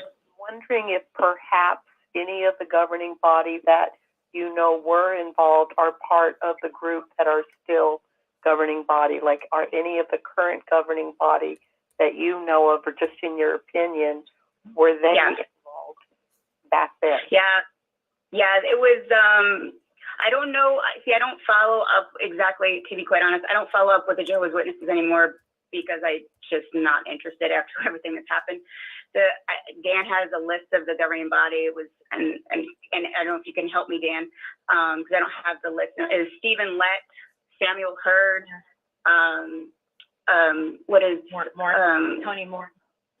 Tony Morris. He's the one who does the music. I'm sorry. I don't know. But it was, I don't know if there's any new governing body. They were not connected to me. So it's if there's anybody new out there, they weren't connected with my human trafficking. But those specific people were. They were connected to my abusers specifically. Stephen Lett, Stephanie Morris, and Samuel Hurd. These are names that we all know, and they, as far as you know, were somehow connected with what was done to you. They knew about it, and it makes sense that you say that, because Kim and Mikey brought out on their YouTube channel, there was a very distraught Jehovah's Witness man whose daughter was horribly abused sexually, 5 years old, very young, and several times he goes to the elders, and they basically do nothing, and he, in desperation, wrote a long letter to his old friend, Stephen Lett, and they had been friends before he had become a governing body member, and he got back from Stephen Lett after this poor brother had poured out his heart. My daughter, the elders won't do anything, and all Stephen Lett said basically was, well, I'm sorry you and your family are going through such hard times. It's so good you're staying faithful to Jehovah. And so distraught over this was he's not even my friend, not just my friend, but he's a governing body member, as close as you can get to Jehovah. So he gave the letter. That doesn't prove that he's involved in human sex trafficking. Maybe he's a jerk, but Mike, please try to restrain yourself. This is not about proof or about what you believe. This is all. Stop. Please stop. Jesus, Rick, can you get rid of him right now? This is not the time. This is not the time. No. We've got get rid of him a number of times. He's coming on a different telephone line. So I'm watching the screen. Yeah. Thank you, Lisa. I guess what I wanted to say is it ties in Stephen Lett's calm response about this horrific abuse of the very young daughter of a friend, a close personal friend. You would think that he would be just upset. So Mike and Kim brought out this letter about it. And then we're thinking, look at all of the pedophilia that we have discovered in the past 20 years. Look at all of the cases that we have discovered that Watchtower knows about. Look at the witnesses who were actually going to the prisons, to the specific part of the prisons where the child molesters, convicted pedophiles were, and these witnesses were recruiting them into the Jehovah's Witnesses. So you start putting all of this together, and doesn't it make sense? Because only evil would allow such horrible things. And it's a child molester and a pedophile. They're the ones that get coddled. They're the ones that, oh, well, they're repentant. But who gets blamed? Who gets punished? Who's told to shut up? The victim. Yes. So when Well, you know, guys, honestly, when you go all the way back to the inception of this organization, you discover that the Masonry involvement and the Illuminati satanic ritual abuse things that have been going on, that they've been involved in all of these years, you have to realize that this is the kind of sexual crap that goes on in those ritual type abuses, and it's been going on since the inception of this organization. And so you have to look at that. It's not just some, where these guys recruited people and now you have all this corruption. No. It goes way back. That's what they do in these satanic ritual abuses, is they do things to children And then they groom them, and then they sacrifice them, and they mutilate them, and they sex traffic them, and it's going on today. And this is what they are involved in, and this is what we all have to face. I also wanted to add, it was Garrett Loesch, David Splain, and I don't know who, you know, like I know the governing body's been the governing body for quite a while. They haven't had any new people. So I'm sorry, I just can't remember all the names. I don't want to remember the names, to be quite honest. Lisa, how did you discover that these people, these governing body, were connected with your buyers who bought you? How did you figure that? How did you find out? How did you discover that? Pretty much the connections with my ex, the connections with the FBI. They refused my phone calls. There was also something specific, I think I told you, it's called Pillowgate. And that actually, I was raped. I put a pillow between my legs. And the governing body specifically talked about that. I was raped. I was raped, and that was specifically, the governing body mentioned that. And I knew all of the ties were there. I already had suspicions. I also knew that Circuit Overseer was also involved because he was connected to Jason Develar, the CIA agent. Again, they were watching. They were watching me be tortured by my ex, and they were watching all of this. It's just hidden. But, you know, I've heard of Smurf Girl, Veronica. She goes in detail. You know what I mean? So why would all these people be coming on here lying? Why? It doesn't make sense. It doesn't add up. And you can send that guy, Mike, that information on the Illuminati. Because I'm obviously not going to speak to him, but feel free to give him the Illuminati Freemason stuff that I said. Anybody who wants it. Feel free. Does anybody else want to ask Lisa a question? Anybody else want to chime in? How we doing on time, Rick? I better check. Well, what we did here is we got plenty of time. What happened here? Hold on one second. Hold on 1 second. Hello? 1 second. 1 second. Dan and Angela? Just 1 second. Yeah, wait, Sharon. Wait, Sharon. Yeah, hold on 1 second. Hold on 1 second. We've got the other program's not going to be on tonight. DeLon had a little emergency in the family, so the After the Storm program will not be on tonight. So we can continue on with this if you want, Dan. Okay. All right. Yeah, we got Sharon on there. We got Constance. Here's what I'm concerned about. Okay. We do have Michael, Dan, who's on standby, but that's okay. That's a lot for her. How you doing, Lisa? How you holding up, Lisa? Do you want to do a little bit more? Fine. That's fine. That's fine. Let's do another 20 minutes because we got you coming on later too on a later show, and we know, Constance and her friend. Yeah, go ahead. Hi, Lisa. Hello. Yes, hello. Hi. Lisa, can you hear me? We got 3 or 4 people talking at once. Go ahead, North Carolina first. Hi, it's Sharon, North Carolina. Hi, Dan. Hi, Angela, Rick, Connie. Hi, Lisa. I am so proud of you. You are such a brave woman, let me tell you. Thank you. Thank you. You're so welcome. I'm so glad that you found relief going through Christ. The other thing I wanted to say was all these people that call in and say, well, this ain't that and that ain't this, all they're doing is confirming what all these other people coming forward and reporting on what these idiots in New York are doing. I mean, come on. It's not that far a jump to go from molesting children, raping children, hiding what they're doing to children, to trafficking. It's not that far a leap.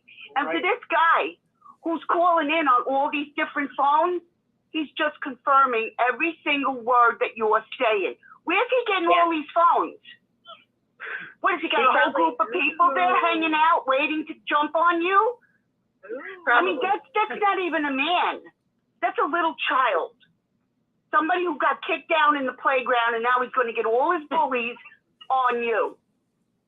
And that's how it appears to me. I feel bad for him. I feel bad for him. I feel bad. I'm sorry. Like I said, I feel bad for him because he didn't, whatever happened to him, he's obviously something happened to him, and for him to attack me the way he's attacking me. Yeah, something is broken. Yeah, something's broken inside of him, and he needs definite help. Never mind listening in on Saturday to see what people are going to be saying. He needs Jesus. He really does. Definitely. You got that right. I just wanted to say you're very brave for coming forward and doing this because it takes a lot of guts to come out and say, this is what happened to me. Yeah. So it's not easy. God bless you. God bless you too. Thank you, sister. Thank you. You're welcome. Hello? Okay, never mind. Go ahead. Hello? Hi. Go ahead. Hi.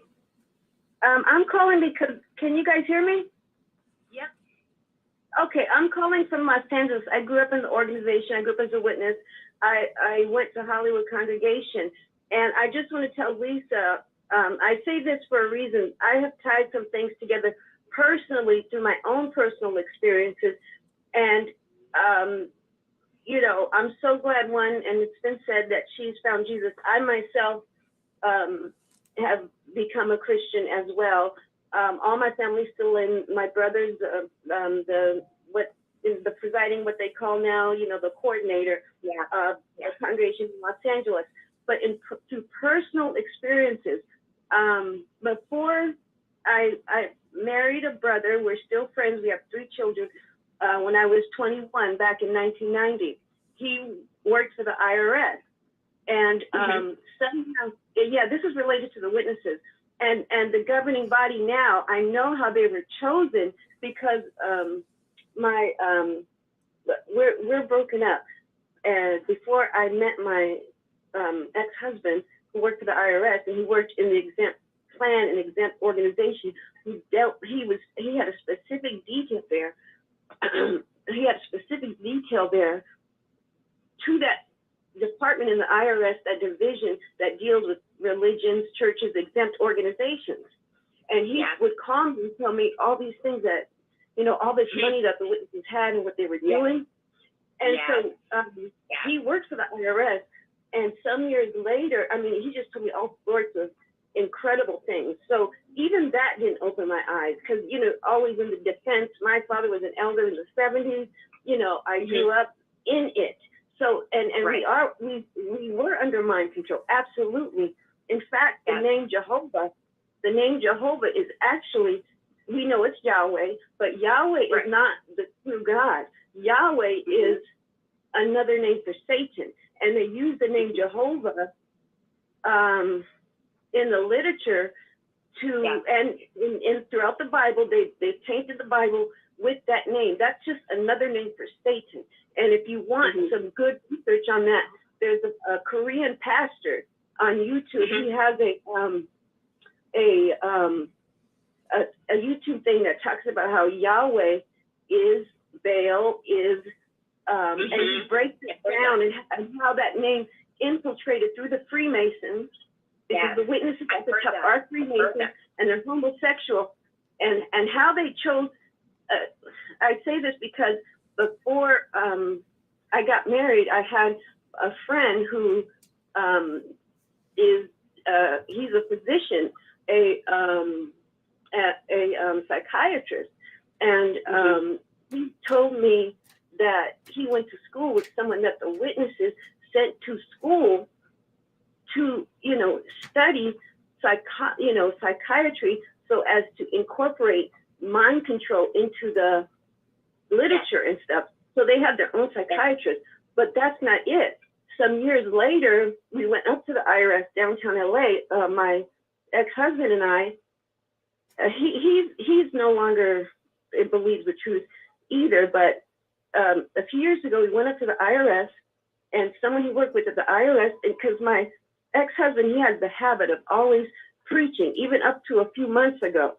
Still, even though it's so in him, he still does it. It's calmed down. The last time he did it, he preached to a guy who was, well, I'll get back to the guy who worked with him at the IRS.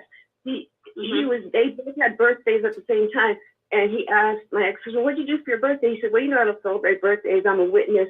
And the guy said, this IRS agent who told my ex-husband, "Oh, my brother had a detail at that place you guys call Bethel." A detail in the government is like when they send you to, his brother was an FBI agent, and he had a detail because one of the governing bodies was, they were,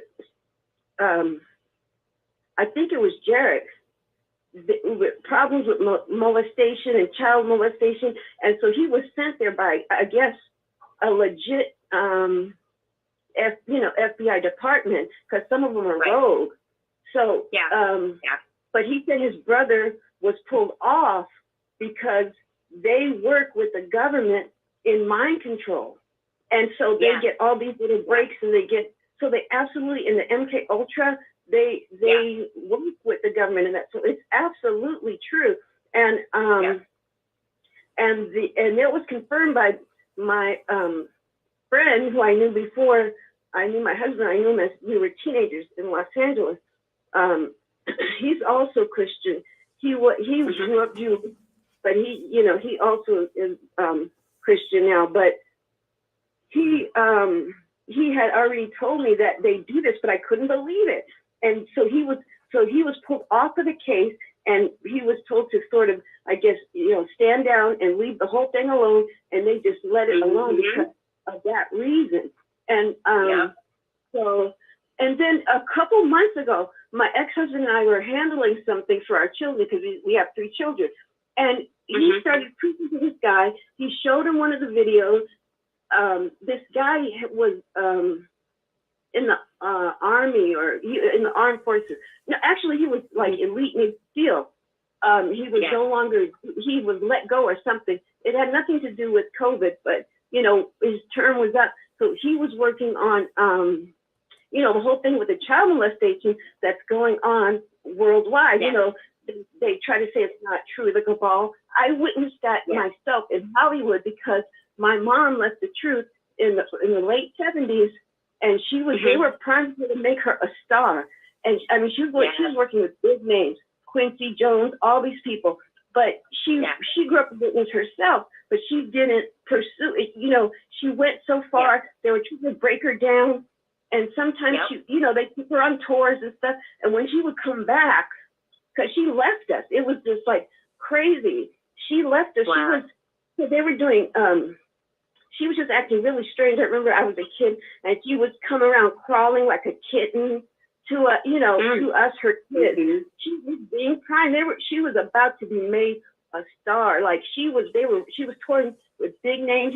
How they break them, they take them on the different circuits, college. She was doing all of that, but she couldn't do it because it got too much spiritism. And she told me herself, they break you down with immorality so that you're more susceptible to their witchcraft. And in Hollywood, it's Kabbalah. It's Kabbalah. And then the American witches, who are also in the music industry too. And I used to go. Her husband was a tour and recording bass player. He never made it big, but he had a lot of friends who did it. So I know a lot of people who I saw their life change, but there was always this sadness and misery around those Hollywood people. And even when I was at Hollywood Congregation, we would go knock on the doors in the Hollywood Hills, and there was always like sadness and misery, and the people were never enjoying. And then as a teen, I would go to the parties and stuff too. So I witnessed it for myself, but still being a witness, I was still seeing it, but not. And so I was kind of on that scene, but not really seeing the extent of it. Like, she just made it big. Why is she so sad? Or I see my mom's friends. She's a big star, but there's so much misery and sadness because they're really, really much involved with Satan. And I found out too from my friend who's a physician. We're very good friends. They picked the governing body. They're pursuing like a cult of personality. That's why we're seeing the governing body, like specifically, the black one is for the blacks, and so they can see international. The clown is for the kids, you know, to mind control the kids. And so they all serve a purpose. You know, they're just the people. Behind it, there's like sick people, homosexuals that serve the governing body as helpers. I'm not kidding. And I believe you. I believe you. I believe you 100%. And when my a few months ago, when my ex-husband was preaching to that Navy SEAL, he showed him one of the videos, and he said he saw the butterfly on the Sophia thing, and he said, "Oh, that's part of the because he's researching it now with the real, you know, they're investigating it, the real FBI, because a lot of them, you know, sad to say, they're rogue, they're in it for the money, there's so much debauchery in the government and greed. So he is no longer in the government, but he's with a team of people like himself that are really catching these. Could he help me? Could he help me, do you think? I'm certain. I'm certain, yes. I didn't get your full story, but I was hearing bits and pieces because, you know, I'm hesitant to speak because I like to listen, and I just kind of got on, but I know you were on last week. I didn't hear your full story, but I know that they absolutely mutilate the women's privates. My friend had the same problem and had the same issues, and it looked like a freaking demon face. Some of the same demon face you can see in the Watchtower literature. They use the videos for mind control, and they use that name Jehovah for mind control. Once you find out that Jehovah Baal is a third part, but that's all. And I heard someone mention Springmeyer. He is absolutely on the money. Thank you. Okay. Thank you. That was me. Yeah. That was me. Ma'am, if you could do me a favor. His wife became interested in the witnesses, and he was like, "What is this?" And he's a researcher anyway, and he started researching them. And he laid out, from him, I learned that Russell was an Illuminati family. And I recently found out that his sister, another Russell, started the Seventh-day Adventist around the same time. Russell, I think it was his sister and her husband, they started the Seventh-day Adventist at the same time, essentially that Russell started, you know, was doing his witnessing. Ma'am, can I just say something, ma'am? Could you give your information to either Rick or Dan or Angela, because you're confirming everything that I'm saying, and I was raped and by FBI and CIA. Because it's also I know it's true. That's why I had to speak up. I mean, and I can only I've had these personal experiences, and I said, oh no, you know, because I know it's hard to believe. Like even Dan would say, even though I know it's true, sometimes I wake up and I've seen it for myself, because the physician I talk about, you know, we were friends before my husband, you know, so we're in a relationship, and he showed me all these things, and he knows the witnesses are like that, and I'm you know, I know it's time that God's going to clean up this earth, and the Bible has been changed, and but it's still God's word. And I look at the fact that Jesus said that in the last days, deception, we are in the Luciferian age of deception. That's it. Deception. So things can get from bad to worse. But the witnesses said, and people say, oh, you know, God said he never wanted to flood the earth again. No, it was that he didn't want to destroy mankind all in one full swoop. It really, really offended him. So really, I think he's going to gradually bring us into, I still believe in the resurrection. There's, you know, some people will say, oh, no, because the earth was meant to be beautiful, and we were meant to live forever. We're too important to live a little while and die. And so I believe, you know, thinking about things, I believe that the earth will be restored, and it's going to be gradual, and not this where, oh, you know, the witnesses have been hanging over your head. All of their, if you compare Satan's tactics and the way he operates, fear, misery, those are the same tactics that Jehovah's Witnesses use. I know, because I grew up in the I had friends who were in Scientology, you know, growing up in Hollywood and stuff like that. But they use the same principles, but the witnesses have a little Christian edge. So they're really extremely wicked because they're so, you know, and, you know, when it's just such a cover up that it's hard to accept and hard to believe. And, you know, I have so much evidence piled on me throughout the years, but I was under mind control. I couldn't see it. And I was like angry. I was like, why would God allow me to be in that stage for so many years? But it was for a reason. Even everything you've gone through for a reason, because he's using people who care to bring these things to light. And so, you know, it's important to speak out, even though it sounds bizarre and you know, naysayers and they said, oh, there's no cabal in Hollywood.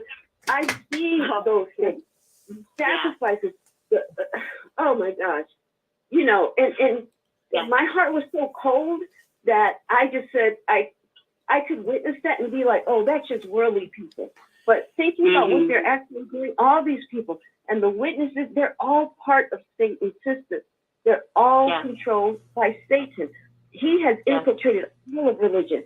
And maybe they had interest in religion from the Hey, sister, we got to move on here. We got a lot of people that want to speak to, and we got a lot of people that want to. I'm sorry. I appreciate. I love you, Rick. I love what you're doing, all your hard work. I see God's hand all over you guys, all over this whole thing. You know, to get this exposed. Well, what you want to do, Los Angeles, is write me at JW World News. Give me your email, and I'll give it to Lisa. Okay. I absolutely will. I'll do that by tomorrow. All right, do that. And I'll get you that information on that Navy SEAL guy. Okay. Yes, that's what I was wondering about. Thank you for the butterfly. God bless you. Thank you. God bless you. Thank you, Dan and Lisa. I love you guys. The heart to heart is so on the money. Please, guys, look up that name Jehovah. You won't use it anymore, and you realize where it comes from. Did Jesus call God Jehovah? No, that's something to think about. We have to follow our leader. That's where we went wrong. Jesus said people would make merchandise out of us if we allowed it. So we have to check what we're taught against his words. And that, you know, you guys touch my heart. So thank you. Thank you so much. Thank you so much. Thank you. Thank you. Thank you. All righty. I'll email you. Thank you. I'm going to check off now. I didn't mean to take up everyone's time. Okay. Thank you for coming out and telling. Yeah, we have what we have here is we had a whole lot of people. They want to speak up. They want to say hello to Lisa. They got they're kind of sitting on the edge of the couch. They want to say hello to Lisa. So if you want to say hello to Lisa, go ahead. You're on with us right now. Go ahead. Hit *6 if you want. I just wanted to say one thing really quick. When the other lady was referring to the Sophia and Caleb video, and she said butterfly, she didn't explain why it's so significant. The butterfly is known as a pedophile, child molesting symbol, and all child molesters know that symbol. And to see those symbols all in those for children videos, very significant, and another nail in the coffin that proves everything Lisa is saying. Thank you. Thank you. It's also a part of Project Monarch, which is mind control, which is connected to MK Ultra. So she's right on the money. She's right on the money. And I thank you so much for validating and coming forward and saying what I'm saying. Thank you. Thank you. I forgot about the Monarch stuff. I read all the MK Ultra and all the stuff that went on. It's pretty bad. It's bad. And it doesn't involve Hollywood too. Hello, Lisa? Yes, hi. Hi, dear. It's Constance. Hi. It's a great conversation tonight. Boy. Hi, honey. I was going to say, I told you love that people are listening and you're making a difference. I told you, you know. Our prayers are being answered, sweetheart. Our prayers are being answered, okay? So I was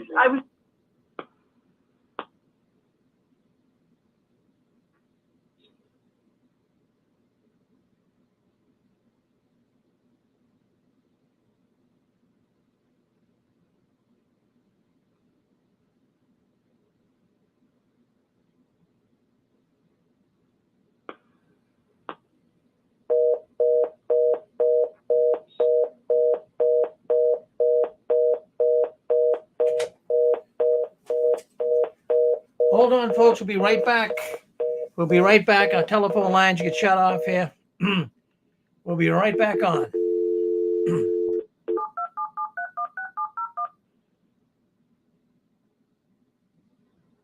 Welcome into the live 6 Screens conference calls. We thank you for joining in. To speak up and talk, press *6 on your telephone. When you are done talking, press *6 to mute yourself. Remember, when you are unmuted, your phone is a microphone and picks up on all noises in the background. We hope you enjoy the programs tonight. You will now be placed into the conference. If you are the host, please enter. Thank you. There are 27 participants in the conference. symbol. Okay, so people check this out. Okay, check it out. Wow. And so it's right there in front of you, but if you really don't know what it means, you think, oh, that's a cute little design on, you know, the iron rod bed that Sophia's sleeping on. No, it's pedophilia. And Watchtower is putting the symbols out there on the literature, which is just validating what these women are saying. And people, you just need to really wake up and be educated. So thank you so much. Started. Constance, hello? Constance. Yep, go ahead. Hey, I don't look at any Watchtower stuff hardly at all anymore. What's this? What is this symbol on Sophia's bed post? It's a little curlicue, Brian, and it's got a tail.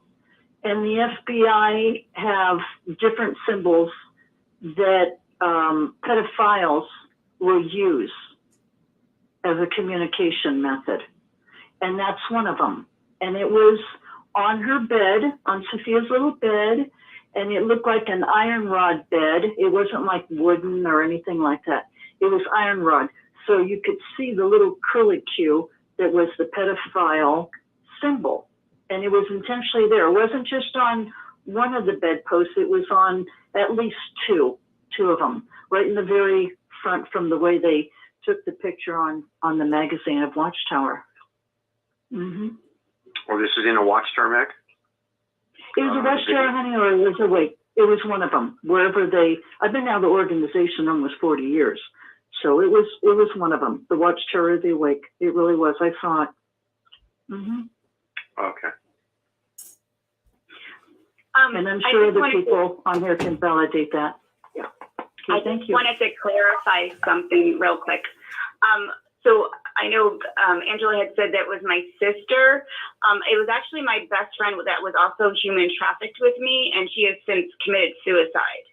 So she was human trafficked with me, and she was human trafficked along with me, and by this Robert Peterson FBI agent. And she knew what was happening. She knew about her father was Hungarian mafia, and she was told by her father that this John was Sicilian mafia. She had confirmed everything. She knew about my life more than I did, and she even knew that I was not their child. She knew before I knew about my life that my ex was bisexual. She confirmed everything to me before I even knew about it. So unfortunately, and she was molested by little witness children. And then when she was reproved and had sex before marriage, she went before elders, she told me, and they wanted the nitty gritty of every little detail down to the T of what she did with her boyfriend.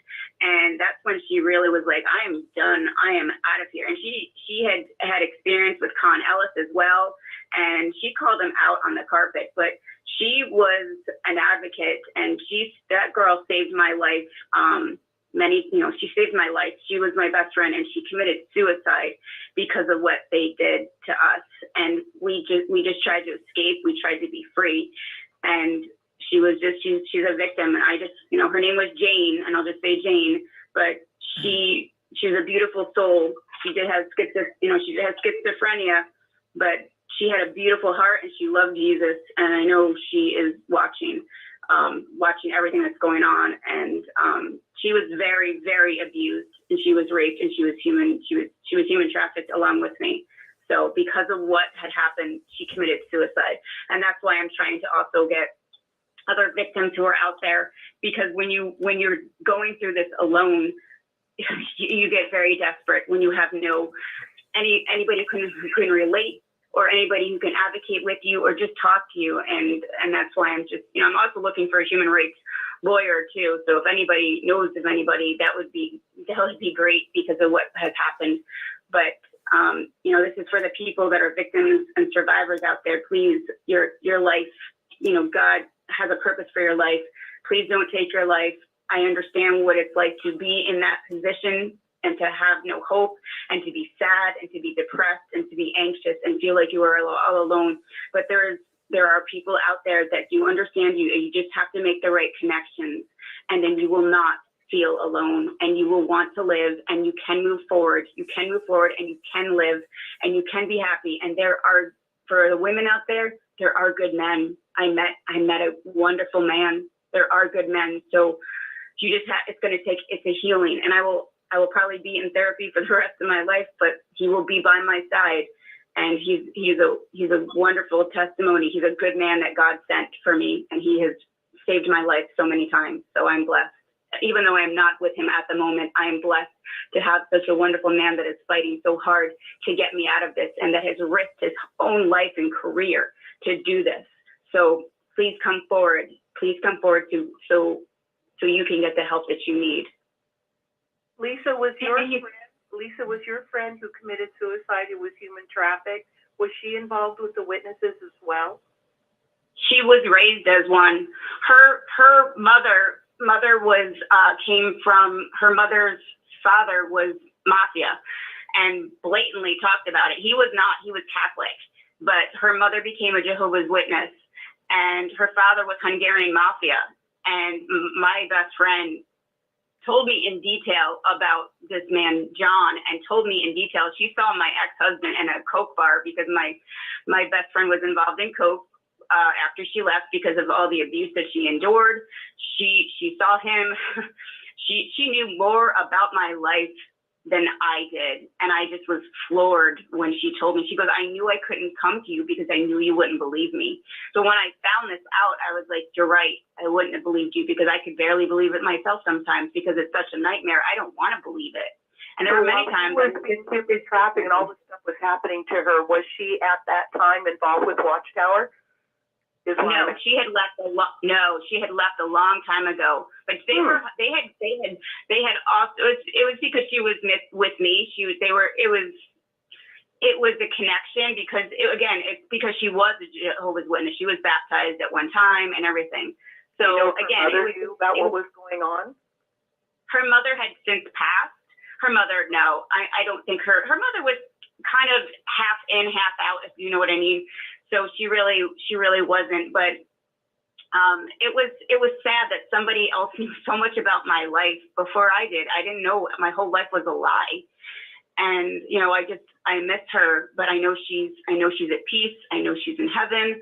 And this girl had a beautiful soul, and she gave the shirt literally off her back. She would go to Petco, and she would do volunteering for animals that needed to be rescued. And she had a beautiful soul. People thought other things about her, but this girl was real, and she was beautiful inside and out. And people can say whatever they want about people with schizophrenia or whatever, but you know what? I think that they're also misunderstood, because a lot of people who have schizophrenia, because I've met quite a few people, I've been through a lot of trauma, and I think there's a stigma with people who have it. And I just want to say that it's not fair, because you don't realize what people have gone through, and they can actually split the brain, and it's very common with mind control. And that's what I believe happened to her. So again, she had a beautiful soul, beautiful person inside and out. And I think that's what people need to realize, that you stop stigmatizing people, stop putting labels on people, and look at people for what they are, and stop judging, because you just don't know what someone has been through. So just be kind, if anything, and be respectful to people. Thank you, Lee. Sorry for your loss. Thank you for your testimony regarding this type of mental illness, and it usually is brought down by severe ongoing trauma. Yes, thank you. Can I say something? Sure. Hey, this is David in Virginia. Now, hi. You should go to the authorities and tell them what you know in the FBI. I have. I just recently sent a whole bunch of paperwork over. Hello? Hi, go ahead.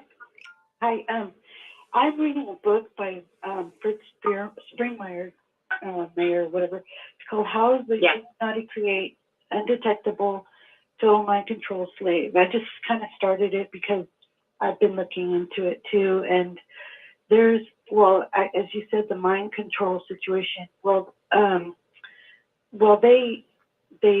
a thing called dissociative personality disorder. Yeah. And multiple That's personality disorder is what they used to call it. Yes. And they program in a bunch of different things. And actually, they could actually program in a thing to end your life. And hope to God that's not what happened to her. But it's estimated that the people that have that, or that become that, they actually have a high IQ. And another thing is, a lot of times also they'll have a lot of different ones that have been used in different ways, like the Illuminati will focus on them, target them, let's just say, kind of like maybe how you got targeted because you have photographic memory and things like that. And they look at it, and I think they go look through the school system to see who are the kids that are gifted in what areas. And so they kind of set up the situation in many ways. So I'm finding that, been doing a lot of research on this kind of stuff, but I'm just a novice myself. And so it could seem like schizophrenia, but it's actually a whole different thing. And even people will go, oh, you're bipolar. It's the same thing. No, it isn't. And there's also schizoaffective disorder, which is a different thing too. And so they could all get mixed in, and people could totally misread and make them outcast because of it. Yeah. So I just wanted to say that, and I thank you for your story. I believe you. I've been watching a series called Dark Outposts, and there are two women who are speaking out and having such similar. No, they're not the same in a lot of things you're saying, but they're the same the way they're being targeted. Or okay, so like when you try to go to help, certain things that are happening, that's what's going on with them too. So I would really be careful who you're sending the paperwork to. I mean, sure, there's great ones, but any FBI aren't always, I don't know, if they're always the right, but need research on that. And so I really do believe you. And there's going to be a lot of these people, like, they're going to go, oh, I don't believe you. It's just to intimidate you. Don't let it. Okay? Please don't. There are lots out there. On Rumble, there's a girl named Marianne that's got a channel, and she helps people. I forgot her last name. And then there's also Jessie Sabota that goes on Dark Outpost channel, who also has gone through a lot. And there's a lot of different ones that are speaking out, and there are tribunals happening, as you know. Yes, I would love to be connected with those women because, like I said, and with my best friend too, they're able, with the capabilities they have with the MK Ultra, they're able to split the brain. And Kathy O'Brien, she was an Illuminati mind sex slave. If you know her story, she talks about that.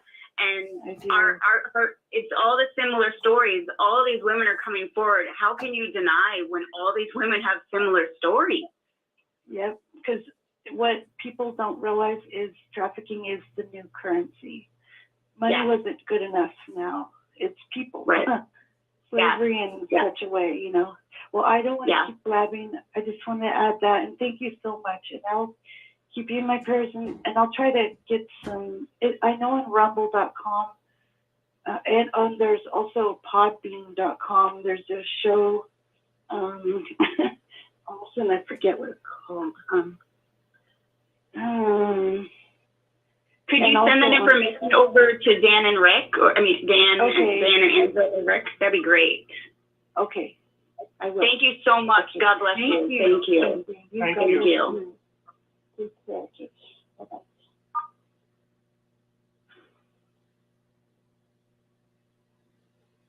I think we answered them all. I want to say this, for anybody who's, wants to make fun of schizophrenia and stuff. My mother had a split mind, and I blame it on Watchtower. They actually, all of us have had a split mind. If you've been through one prophecy that they told you, like say 1975, if you denied that reality and you went through it and you were looking for it and you saw it on the Watchtower and it went by, you had to compartmentalize, which means your mind has a split because your knower knows they lied to you. Your inner knower says, I was lied to. I put my whole life on hold. Well, it passes by right then. You've got a choice. You're going to say, I'm integral. I'm going to go with my gut. I'm going to trust. Hey, it was in all the magazines. But the fact that we allowed it to go by, allowed it to move to the next prophecy, which was the generation prophecy, we were operating in a split mind. That's why there's so much antidepressants, schizophrenia. My mom died as a schizophrenic. And like that lady just said, it was trauma. My mother died. Yeah. Angela was a witness. She said, Jehovah's going to kill me. Jehovah's going to kill me. And she was bawling like a baby. And I said, Mom, why? Why is Jehovah going to kill you? And she said, because I haven't made the meetings. And they were carrying her down the hallway like a motor, like an engine they just pulled out of a car in a hoist. And I bawled, I'm like, my God. I mean, my mother's last words is, Jehovah's going to kill me? I mean, I watched that, and it's like, but she was under mind control. She was told not to listen to herself. Don't listen to your heart. Your heart's treacherous and desperate. I want to say this to people out there. We've got the kingdom of God, Jesus said, within you. You have a mind, you have a spirit, you have a heart, and we need all of them. Your mind gives you intuition. Your mind cannot be brainwashed. That's why Jehovah's Witnesses push you to mind.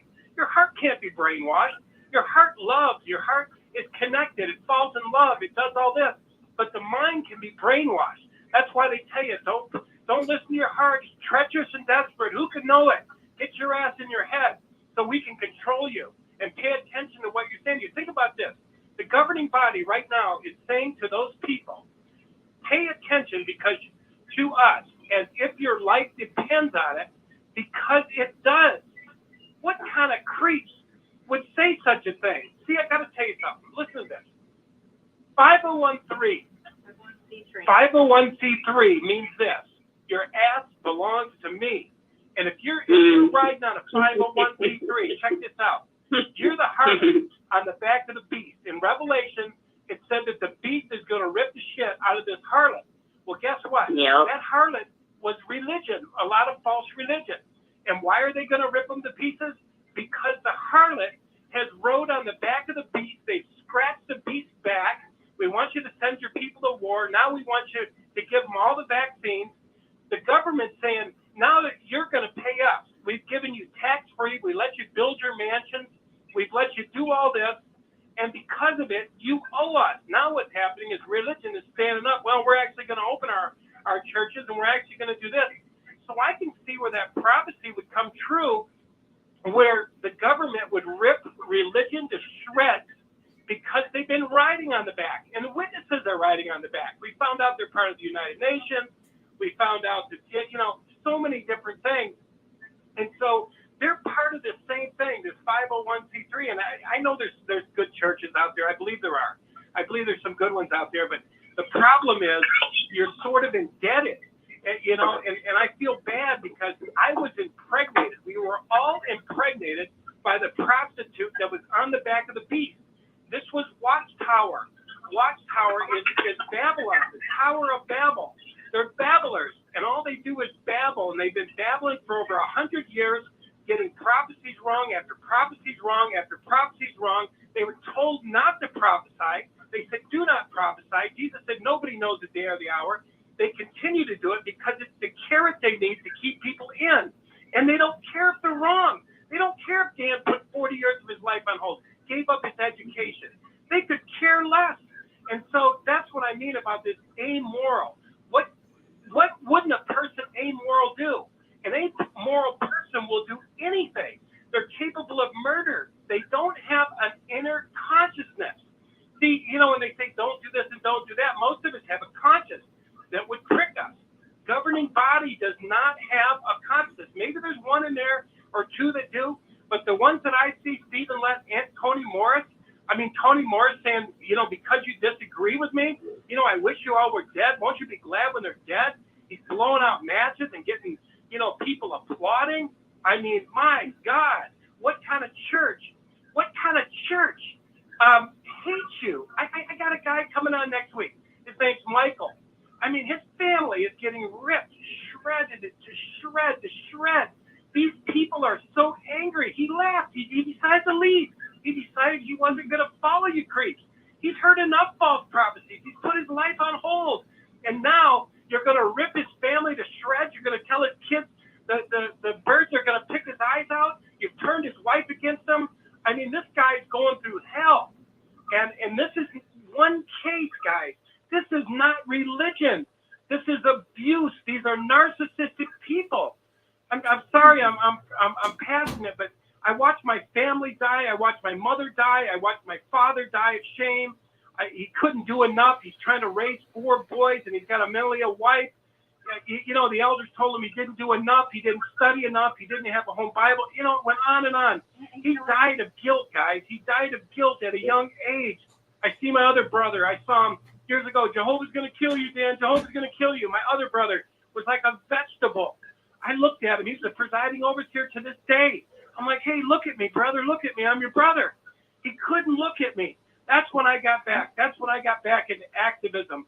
I said, I got out of this crazy mind control, and I got to talk about it. I can't leave my brothers back there. I've got to speak for my mother. I've got to speak for my father. I got to speak for my brothers. You stole them, but if I can be a voice, a clear voice of integrity for those who are in, to listen to their hearts, listen to their inner voice, listen, pay attention. It's screaming to you. You have an inner GPS. And Dan's mother was a brilliant woman, high IQ. And believe it or not, schizophrenic that just, oh my gosh, I hated to see it because she was completely amazing. And then his father was a Marine that he looked like he was a good, solid, tough Marine. And they brought him down to nothing. Same with his mother. And it really is quite a problem. They could have been in Hollywood. They were that beautiful. And then when I saw them later, they looked horrible. They looked like a bomb went off. When I went back to Michigan, it was like a bomb went off. And it was sickening. Go ahead. Yeah, I just want to say one thing. You know, it's clear to me that anybody who dares speak against the government who is saying, you know, okay, the 501c3, if these churches are going to come against the government, whoever these people are that run this 501c3, I believe that just like we've seen Kim Howard, just like we've seen Lisa Marie being treated the way they are for refusing to follow what they're told to do, they come right after them hard and fast. I suspect it'll be the same with religion as well. Wait a minute. Marines and David from Virginia. Okay, I'm going to tell you something about the military. Military is all structure. Once you get out of the military and the witnesses start coming to your door, they're going to the wife and starting acting to talk to the wife, and then they talk to the husband, and then the elders come and talk to the husband one time, the Marines and all the Air Force and all the Navy and all the Army is all structured the same way, pretty much. When they get retired or they get out of their armed forces, they're looking for something to replace that. The Watchtower falls right into place of that. I have seen that through the Air Force, the Marines, and all the other branches there that have just been sucked up into it that easy. Okay? They're looking for structure. The Watchtower has a structural pattern to what they do. Okay? That makes sense. That makes a lot of sense. That makes a lot of sense. Then on top of that, the lady that was talking about going with the FBI and everything, you need to go to Bill Bowen at SilentLambs.org and tell him David from Virginia told you to come there. I'm sorry, I need to get a piece of paper. Maybe Dan and Angela can help me out too. Could you, David from Virginia, and what's the guy's name at the Silent Lambs organization? Yeah, Bill Bowen. Bill Bowen. Okay, B-O-W-A-N. Yes. Okay. He might be able to find you an attorney there. Okay. Okay? And I don't know. He might be able to, I don't know. But his story is really hard too. I'm sorry, what was that? SilentLambs.org. SilentLambs.org. And what's your last name, David? Do you mind, or do you just want to say David from Virginia? Tell him that David from Virginia, Bigfoot researchers. He'll know exactly why. Big Bird? Bigfoot researchers from Virginia. Okay. Sorry. Thank you. Thank you. Thank you so much. Thank you so much, David. Thank you so much. I'm just trying to help out. I am not a Jehovah's Witness. Thank you. Okay. Yes. I have to let you guys go. I got some more work to do out in the woods here shortly. Thank you. Thank you. Thank you. All right. God bless you. Thank you. Thank God you. bless you. And so I just wanted to finish up what I was saying there, that I really do believe that we're going to see these religions who have been hooked into the 501c3s, who are refusing to comply, if you will, are going to see the same treatment done to them as what Lisa and Kim Howard have seen happen to them for not complying, for saying no, I will not. And this is how they do. So it'll be interesting to see. Anybody else want to make a comment out there? We got the lines open. Anybody wants to say hi to Lisa? Anybody? Please. Dan, I was just going to add something to what you had said a little earlier, if I could. Yeah, go ahead, Constance. Okay, I was just going to say, with regards to the, the trauma when you go through this kind of sexual abuse, the mind fragments. It just, it's like taking ice and dropping it, on a block of ice onto the sidewalk. It just shatters.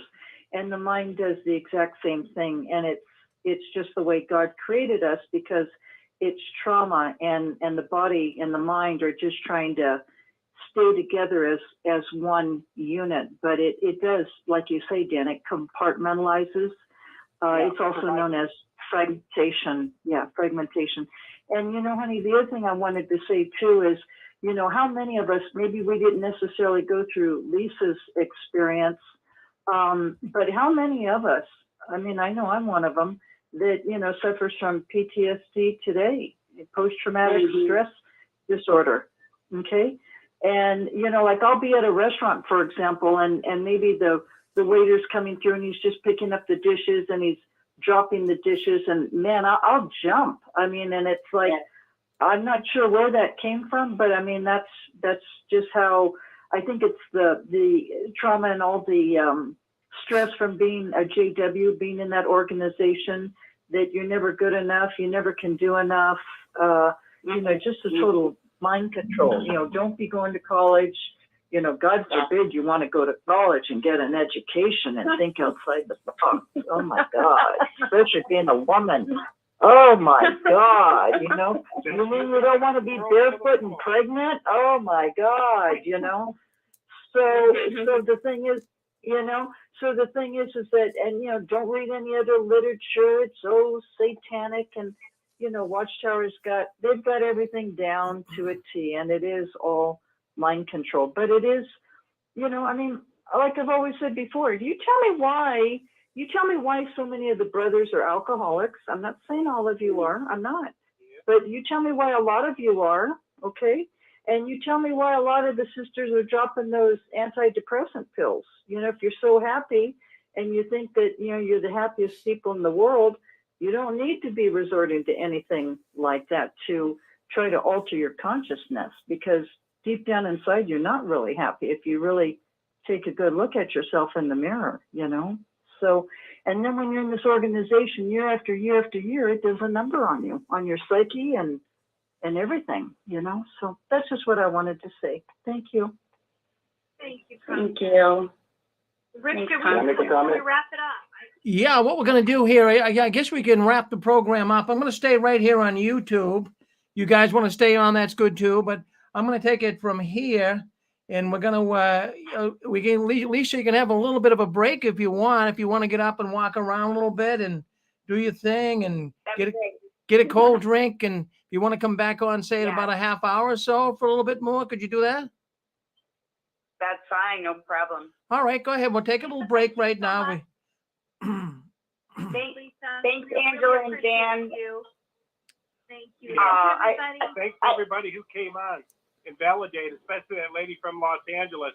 There's more out there, guys, and I just want to say, I'm like Rick, man. This is crazy, and it's a can of worms that's opened up. It's hard to see. I don't want to see it.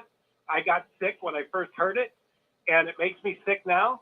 But it's got to be spoken, and for whatever reason, just as we're seeing, like Rick said earlier when he went on Facebook Live, he said, just as we're seeing all of Hollywood and all these people, Bill Crosby, Comey, all these people that we're like, we thought these were decent people, and now it's like, oh my God, they're killing people, they're doing this, they're raping people, and so I don't know how dark it's going to get. All I can say is I'm freaking out that so many people are coming to this channel, the 6 screens, and you're number 3. And we got more people. This lady from Los Angeles, we got another lady that came in on Instagram. She started, I went, oh my God. And I went, how many more is there? And how big is this ring? And it's just mind boggling. And I'm worried now, guys. I'm worried about this new film studio they had up now that we're knowing about trafficking, now that we've crossed that bridge. Now that and I want to say this, Mike was talking earlier. I got to tell you this about the infrastructure in your mind. Belief systems do not want to collapse. Belief systems are there. We believe the organization was a certain way. We believe it was like this. Am I going over too much, Rick? Oh, no, go ahead. Take a couple more minutes, Dan. I was just going to say, the very first response is like Mike. It's to laugh. It's to giggle. It's to get mad. It's to say bullshit. And that's first response, because our infrastructure, our belief systems are in place. Who wants to be without an infrastructure?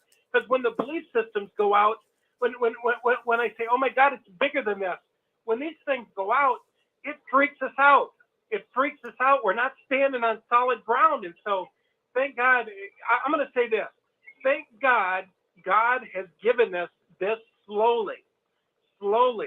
These people are coming out now, and it's like, oh my God, you poor sister. Oh my God, no, this can't be real. And then here comes another sister. Kim came on there. This sister. There's another one. And I'm like, oh my God.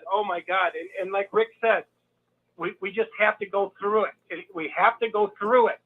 Darkness is being exposed right now on multiple levels in multiple churches and multiple things. hold on. And I'll tell you, it's like you guys said tonight, you better have God in your life, because shit's gonna come unraveled if you don't. That's it, Rick. Well, there you go. Very good program, Angela and Dan. Good program. We thank Lisa too. We're going to go into, I'm going to stay right on this YouTube channel. I'm just going to keep it going. You guys want to hang in, that's good too. But anyways, you guys can take a little break. Yeah, in fact, I just want to bring up that just for the sake of it, we got a program here tonight, and we're going to call it the Secret Order of Jehovah's Witnesses. Now, you guys know me. My name's Rick Farron, and I have been exposing the evils of the Watchtower organization for 16 years. And my mission has always been to allow everyone to tell their story. Now, not all podcasts do that. Not all activists get into some of the things we get into here. But I want my audience to hear everything. I want them to hear everything that's going on behind the curtains of the Watchtower. We're going to be bringing on Anne Marie and our good friend Constance as well. And we're going to discuss some of these things, just going to give you a rundown what we're going to be talking about here tonight. But anyways, my mission has always been to allow everyone to tell their story on how they've been adversely touched by the tentacles of the Watchtower. Everything gets discussed here about the Watchtower: scandals, history, false prophecies, mind control, human trafficking, Masonic connection, occult practices, all of that. We talk about it. Other people just want to discount it and say that, no, that's crazy, but we want to hear it. As crazy as something might sound, we want everyone to hear it. Now, over the past number of years, we've been doing the program, like I say, 16. I've had a number of people call into this program, and they have talked about the Secret Order of Jehovah's Witnesses, something that they have witnessed that most rank and file witnesses don't ever witness or see. We've had a woman named Raven Giuliani. We've had Smurf Girl. I know they get mocked when they come on, but also we've had a woman named Adele out of California. And we had about a half a dozen people come on in the last 16 years, and they talked about this very deep, deep side of the Watchtower that very few people know. Very few Jehovah's Witnesses have ever experienced it. You know, they talked about automatic writing, extreme sexual abuse, torture, human sacrifice. I know it seems like, whoa, Rick, are you just trying to be the shock jock here? Are you just trying to make things shocking and extremely over the top? No, that's not my position that I'm taking here tonight.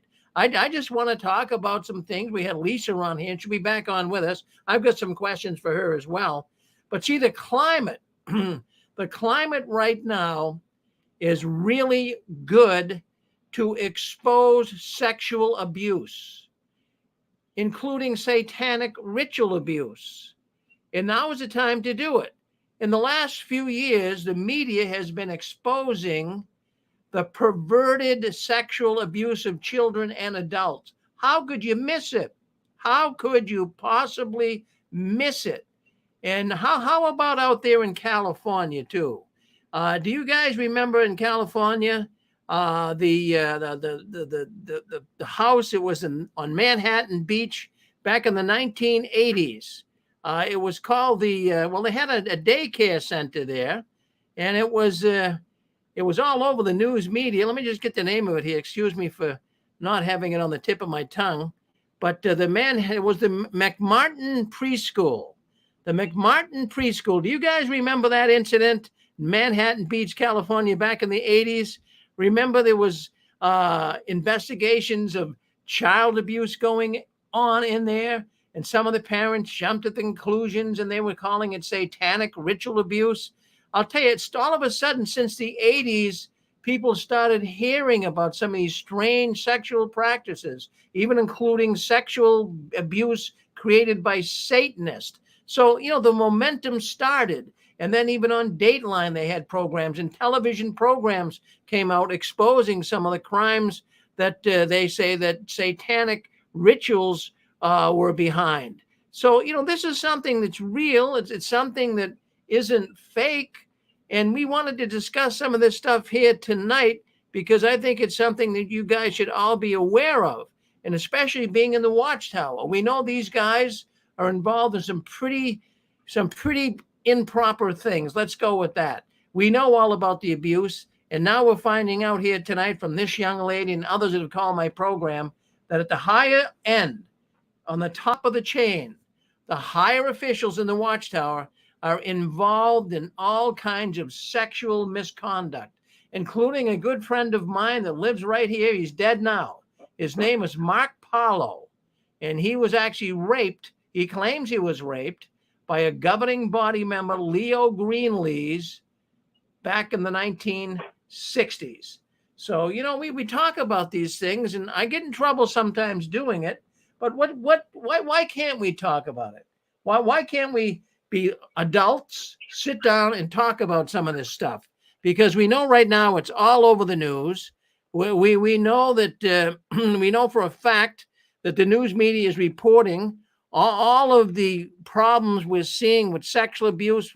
Matt Lauer, Jerry Sandusky, remember him a few years ago, the Penn State coach, how he was molesting young boys. Bill Cosby, now Prince Andrew, even in Buckingham Palace. He just got dethroned over there, if you want to use that term. He's also now involved, from what the media is alleging, in child sexual abuse. Larry Nassar. Well, remember him. He was the Olympic. We got some chirping and chapping. Someone's trying to come in here. But we had Larry Nassar. He was the Olympic doctor that molested all those young gymnastic girls. Governor Cuomo, Jeffrey Epstein, his girlfriend, Christine Maxwell. Then the list is much, much longer. So let's not kid ourselves. There's a lot of sexual abuse going on out there. And even we find it with young kids, and we find it with satanic ritual abuse. Did you want to come on and say something, caller? Go ahead.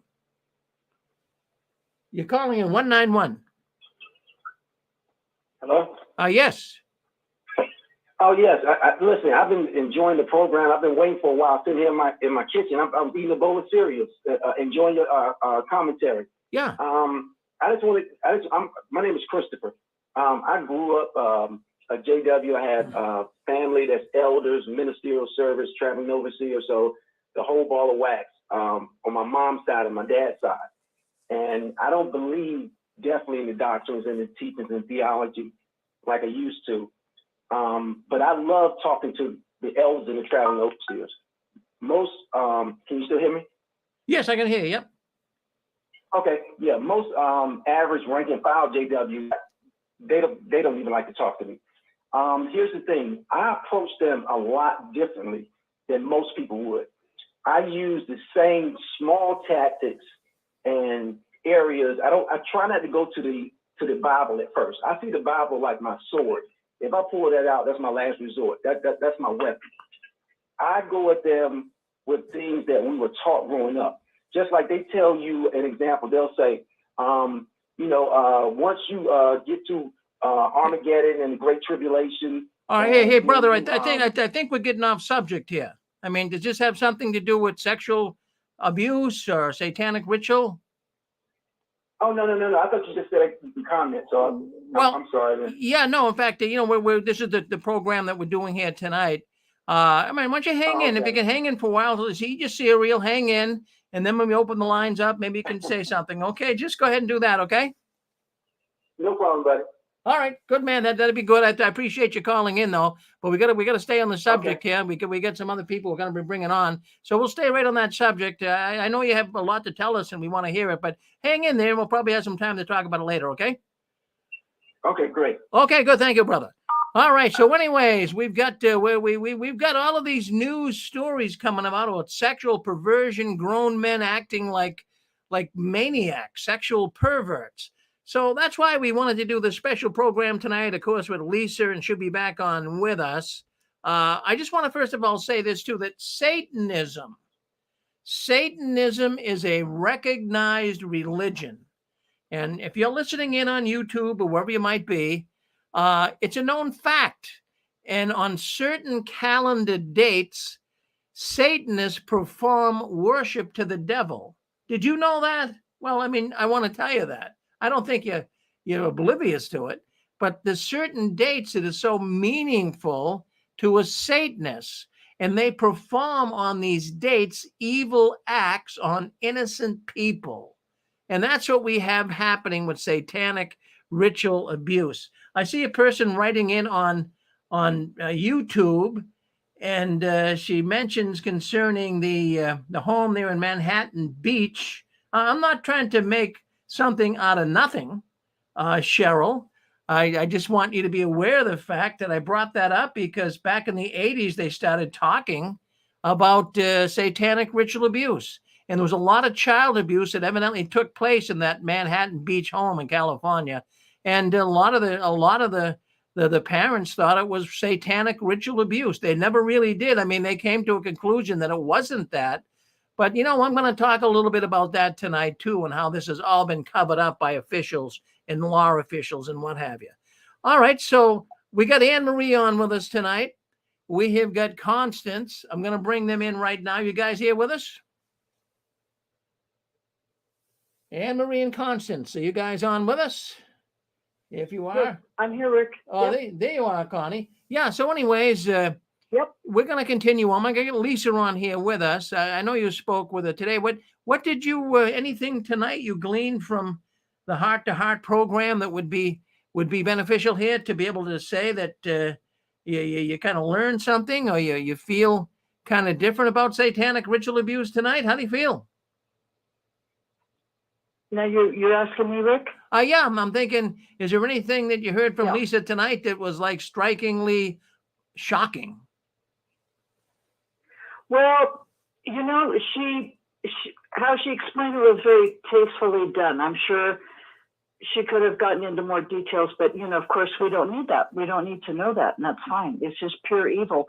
But one thing I would like to just ask, if it's okay, she brought it up 2 weeks ago, and she and I today were talking. Oh my gosh, Rick, we had such a great conversation. I went and got my hair done, and it's like, oh, Lisa, I gotta go. But it was a great conversation. You know, I know there's a lot of JWs that hate God. They're so angry. There's so much betrayal. Hey, I was one of them. Okay, I totally get it where you're coming from. I really do. But what I was going to say is that she and I were talking about John Ramirez, and you know, people might think, well, who the heck is John Ramirez? Now, I am not promoting Satanism, but we're on the topic, okay? Well, John Ramirez was the third high-ranking high priest in the Kingdom of Darkness for 25 years, okay?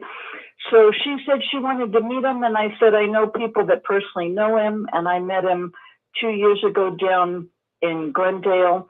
And we just had and he's a born again Christian. Oh my gosh, his testimony is like nothing you have ever heard. He has several books, and his mom was a JW. She didn't know that. Lisa didn't know that. I said, oh yeah, his mom was a JW for 8 years. And John's a very loving, very kind, totally dedicated to Jesus. So, but the point I wanted to make here, Rick, is, you know, people might say, well, you know, I don't necessarily believe in the devil, right? Okay. Or I don't believe in God. Okay. Well, you know, when you look at things in the natural form, you know, just the earthly realm, you know, we only have a certain lens and a certain perspective. But if you look at it from a supernatural, with spiritual eyes of understanding in a supernatural realm, then it really opens up a totally different perspective. So what's my point? Well, Lisa said something 2 weeks ago. She didn't address it, and maybe perhaps she'll bring this up tonight. But she did say that where she was in New York, okay, now New York was John's territory as the high-ranking high priest for Satan the devil for 25 years. Okay, you're talking about the deepest and the darkest of the satanic. He was into Santeria and Palo Mayombe, and you're talking about African witchcraft that came over into the Caribbean. and tied in a little bit with like Catholicism with idols, okay, to put it in a little bit of a nutshell. Well, John's region was from New York City all the way down to Cuba, okay? And anyway, where Lisa was from, she was from New York. Now, she said 2 weeks ago, Rick, this was very fascinating. I don't know if people caught this, but she said that there was a Church of Satan up there in New York. And there was a lot of demonic activity in that area because of the Church of Satan, okay?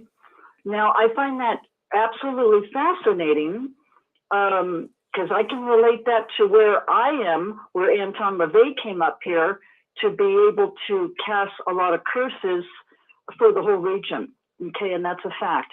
But anyway, what I wanted to say is that as far as Watchtower is concerned, now isn't this interesting? You know, you've got Warwick, you've got Wallkill, you have, you know, all of Watchtower's properties are up in that region. Now, do you think that's accidental, or do you think that might be, you know, done intentionally? I think it's done intentionally. I really do. And for the average person, they wouldn't necessarily think in terms of that. But when you go into the spiritual realm and you're looking at it with spiritual eyes of understanding, you look at it in a different perspective. Okay. So I find that very interesting. And maybe tonight, you know, she'll talk about that a little bit. But she mentioned that 2 weeks ago, and boy, Rick, that got my attention. Well, it would get your attention. You know, it really did. Yeah, no, in fact, when she comes back on, we're going to ask her some specific questions. I know she really told a whole lot, but we're going to get her down to ask some specific questions because people on YouTube have been wondering and they want us to ask some more questions. But I just want to say one thing. When I brought up at the outset of the program, I talked about this satanic ritual abuse. And, you know, you gotta bring this back. The media never really reported much on it. And some people evidently misconstrued what I was saying here on YouTube. But I was just making reference that in the 80s, all of a sudden the media, the news media, started picking up on talking about satanic ritual abuse, including that McMartin case in California, where they, you know, children were coming forward saying they were molested. They were telling their mothers and fathers that, you know, something's going on in the school. So the mothers and fathers went crazy. Yeah. But I understand all of them. Nobody was ever charged in that case. And the reason was it was so convoluted. And you said something, Constance, just a few minutes ago that got me thinking. You know, here's what we got going. There are two camps that come out of the Watchtower. Well, we have two camps that dial in here to the 6 screens and listen. I'm going to call one of the camp the believers camp, and then I'm going to call the other camp the non-believers camp. You can call it Christian camp and non-Christian camp if you want, but just believers and non-believers, fine. Now, what you have, a person who is a believer, a Christian, they believe in God. And I believe in God, and I'm not ashamed to say that.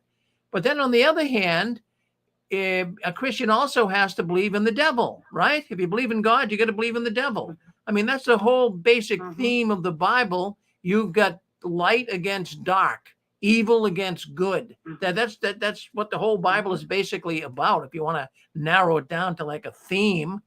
So what you have here is the non-believing camp. They do not believe in Satan the devil. They do not believe in Satan the devil. Probably like a guy coming on here today like Mike. You know, I'm not sure really where he stands on that. But if you don't believe in Satan the devil, this is all going to sound like craziness, really. So first of all, anyone that's a Christian, and we had plenty of them coming in here tonight, they get it. They get it. But if you're not a Christian, you're going to say that is not right. These people are making it up. So that's where I want to stand on that position. The other thing I wanted to bring up about satanic ritual abuse, and I did quite a bit of studying on it this week. I mean, I'm not an expert on it, but, you know, I did a lot of research trying to really connect with it and see, if it's really documented, is there any real sound cases that this actually does exist? Now, I got on some PDF files, criminal law PDF files dealing with satanic abuse. And what I have found and what I walked away with was really a fascinating understanding of how law looks at Satanism and how law looks at satanic ritual abuse. Now, what they would do, the FBI included, they would run seminars and other law enforcement agencies where they would have a conference and they would ask the law enforcement agents to come in and they wanted to discuss satanic ritual abuse. And what I found is they mocked it. A lot of the law enforcement people, they mocked it. They weren't Christians. So they thought it was all a bunch of craziness, that this, people saying they're murdered by Satan and tortured by Satan. So the law enforcement agency, right off the bat, had an attitude to it. They just thought it was crazy and it's only something that wacko Christians would believe. So, they discounted it in most cases. Even till this day, the FBI, and according to Lisa tonight and the other woman calling in tonight from Los Angeles, the FBI, these governmental agencies, they're all working together to cover this up. Look at even Prince Andrew. Hey, Rick. Yes. Go ahead. Yeah, I'm in Iowa, but I'm close to Omaha, Nebraska. Back in the 80s, they had this, it was called the Franklin Credit Union cover-up. It was a book wrote on it, and it was about child sex abuse, where they were moving children all around the country, and just human trafficking. And it was a lot of wealthy people, very wealthy, prominent people were involved. And this is, and there was some Satanism involved in that too. This book was written by John DeCamp. He was a senator. I think he's dead now, but anyway, it was quite a scandal, and they never did get to the bottom of it because there was so much money behind it, that was involved in it, and prominent people. But yeah, that's nothing new, and a lot of what she was saying tonight, I believe it, and she sounded pretty sincere. So, and it gets into the government as well as you're talking about. But I just wanted to add that. Thank you. Well, thank you. So, Hey, Rick. Yes, Dick. Yeah, just a quick thought. I was just watching an expose on Jeffrey. What's his name? Epstein.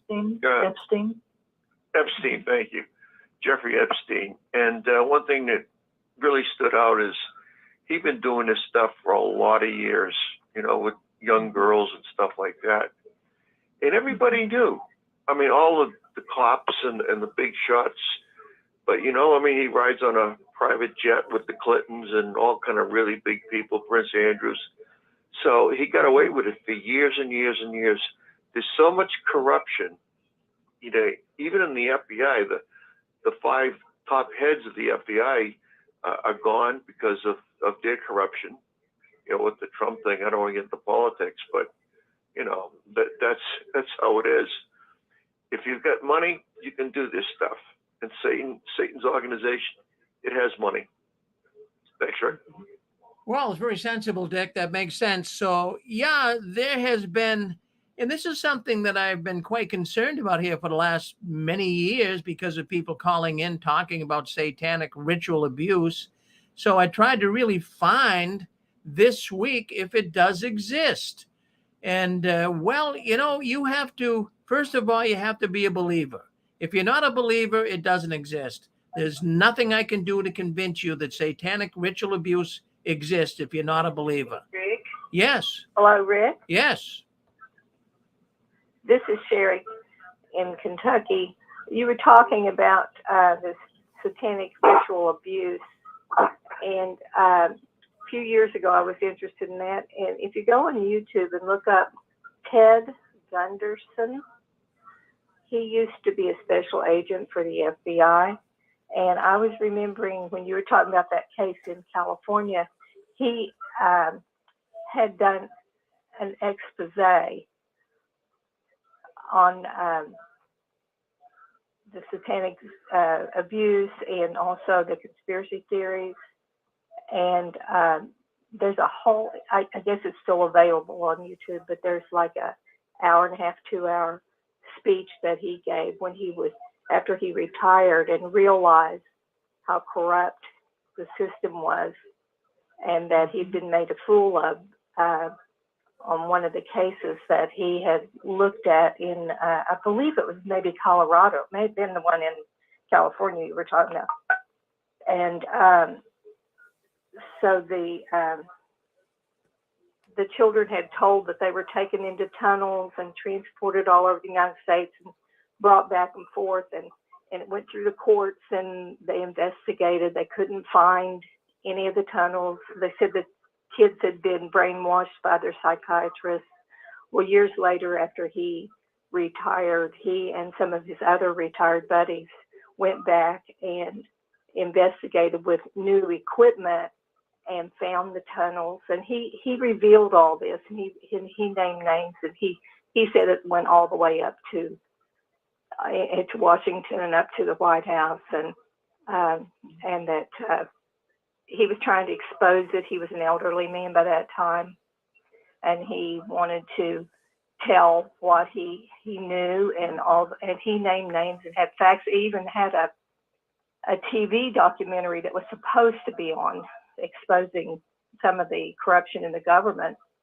And so it's a really interesting story. I don't know, it's been years ago that I saw it on YouTube and I watched it, but I think you would find that quite helpful and interesting because he talked about what you're talking about and how that was in the courts back in the 80s and how these children were saying they were undergoing all these things in their daycares, and then the courts were ruling against them. Well, that is awful nice of you to come on. I'm going to check that out. I'm really going to check that out because it was Ted Gunderson. Ted Gunderson. Gunderson. Yeah, I'm going to check that out. I also looked into another FBI report on satanic ritual abuse. It's a book. I don't have the book. I'm getting the book. It's not here yet, but by Kenneth Lanning. And he was a supervisory special agent for the FBI. And they have a division in the FBI. It's called the Behavioral Science Unit. And this is the National Center for Analysis of Violent Crime, Federal Bureau of Investigation, United States. So this guy, Kenneth Lanning, he really took an interest. He really took an interest in these reports he's been hearing about mutilations, child sacrifice, all of the most heinous, evil things you could ever possibly think of. He wanted to look into it. So he studied hundreds of cases. And so he's leaning toward, it sounds so believable. It sounds like, wow, there is something to what these kids are saying and what people are saying. But he falls short of coming out and saying, this actually exists. Now, the only thing I can say here, and Dick Borghi was just on, and then you talk about this Gunderson fellow at the FBI. We have some very corrupt organizations. And I'll go on the record to say the FBI is corrupt, and it's not just me saying it. I mean, big time. Well, obviously he was a good guy. Yeah. But not all of them are corrupt, but the corrupt ones are in charge of a lot of the evil that's going on, or in the cover-ups at least. Yeah, and even Lisa, she sent me an email. I mean, it's like 10 pages long. We're going to get her back on. I get some questions I want to ask her again. But and anyways, she sent me about 10 pages. I read through them all, and it was concerning the Watchtower being involved. She's mentioned in bed, if you would, with the FBI, the CIA, and the Watchtower owns numerous hotels. And from what she was saying to me, I want to get more information when she comes back on to make sure I got it right, because maybe I'm misconstruing it. But she was saying that the Watchtower would actually plan to have these people trafficked, sex trafficking, and they would go to a hotel that in many cases, I guess, was owned by the Watchtower, and they would perform their duties, and FBI agents and agents of the government would be there right along with higher ups in the Watchtower organization. So when she comes on, I'm going to ask her more about that. But, you know, it's hard to believe. And here's where I am in life right now. I'm 73 years old. I have never seen what I'm seeing in the world today. And I think anybody out there listening to this program would say the same thing. Isn't the world we live in today bizarre? We are hearing and seeing things that we've never even could imagine. I mean, first of all, COVID, but we'll let that go. That's something else. But when I see on TV, I see Prince Andrew the other day. His grandmother, was that who would be his grandmother? I guess the Queen. She dumped him. She says, no, you can't be in the his mother. Oh, the mother. She would be the mother. I'm sorry. Yep. Yeah. So she dumped him, her own son, because she knows he's involved in some of this heinous, evil stuff, as well as a lot of other people, not only in Buckingham Palace, but in our very government itself. Terrible what goes on. But the point I'm making is this is a different world. And, you know, some of this stuff has been covered up for so long. But if you're listening in here tonight in our audience, I want you, if you're a naysayer, I just want you to think about one thing. Do you think there are evil-minded people in the world? Do you think there's people who would do some of these things that you're hearing about tonight? Yeah, they would. There's just some people that are just mean at heart, and they would do it. They're evil people. You hear about some of this stuff that goes on in crime world.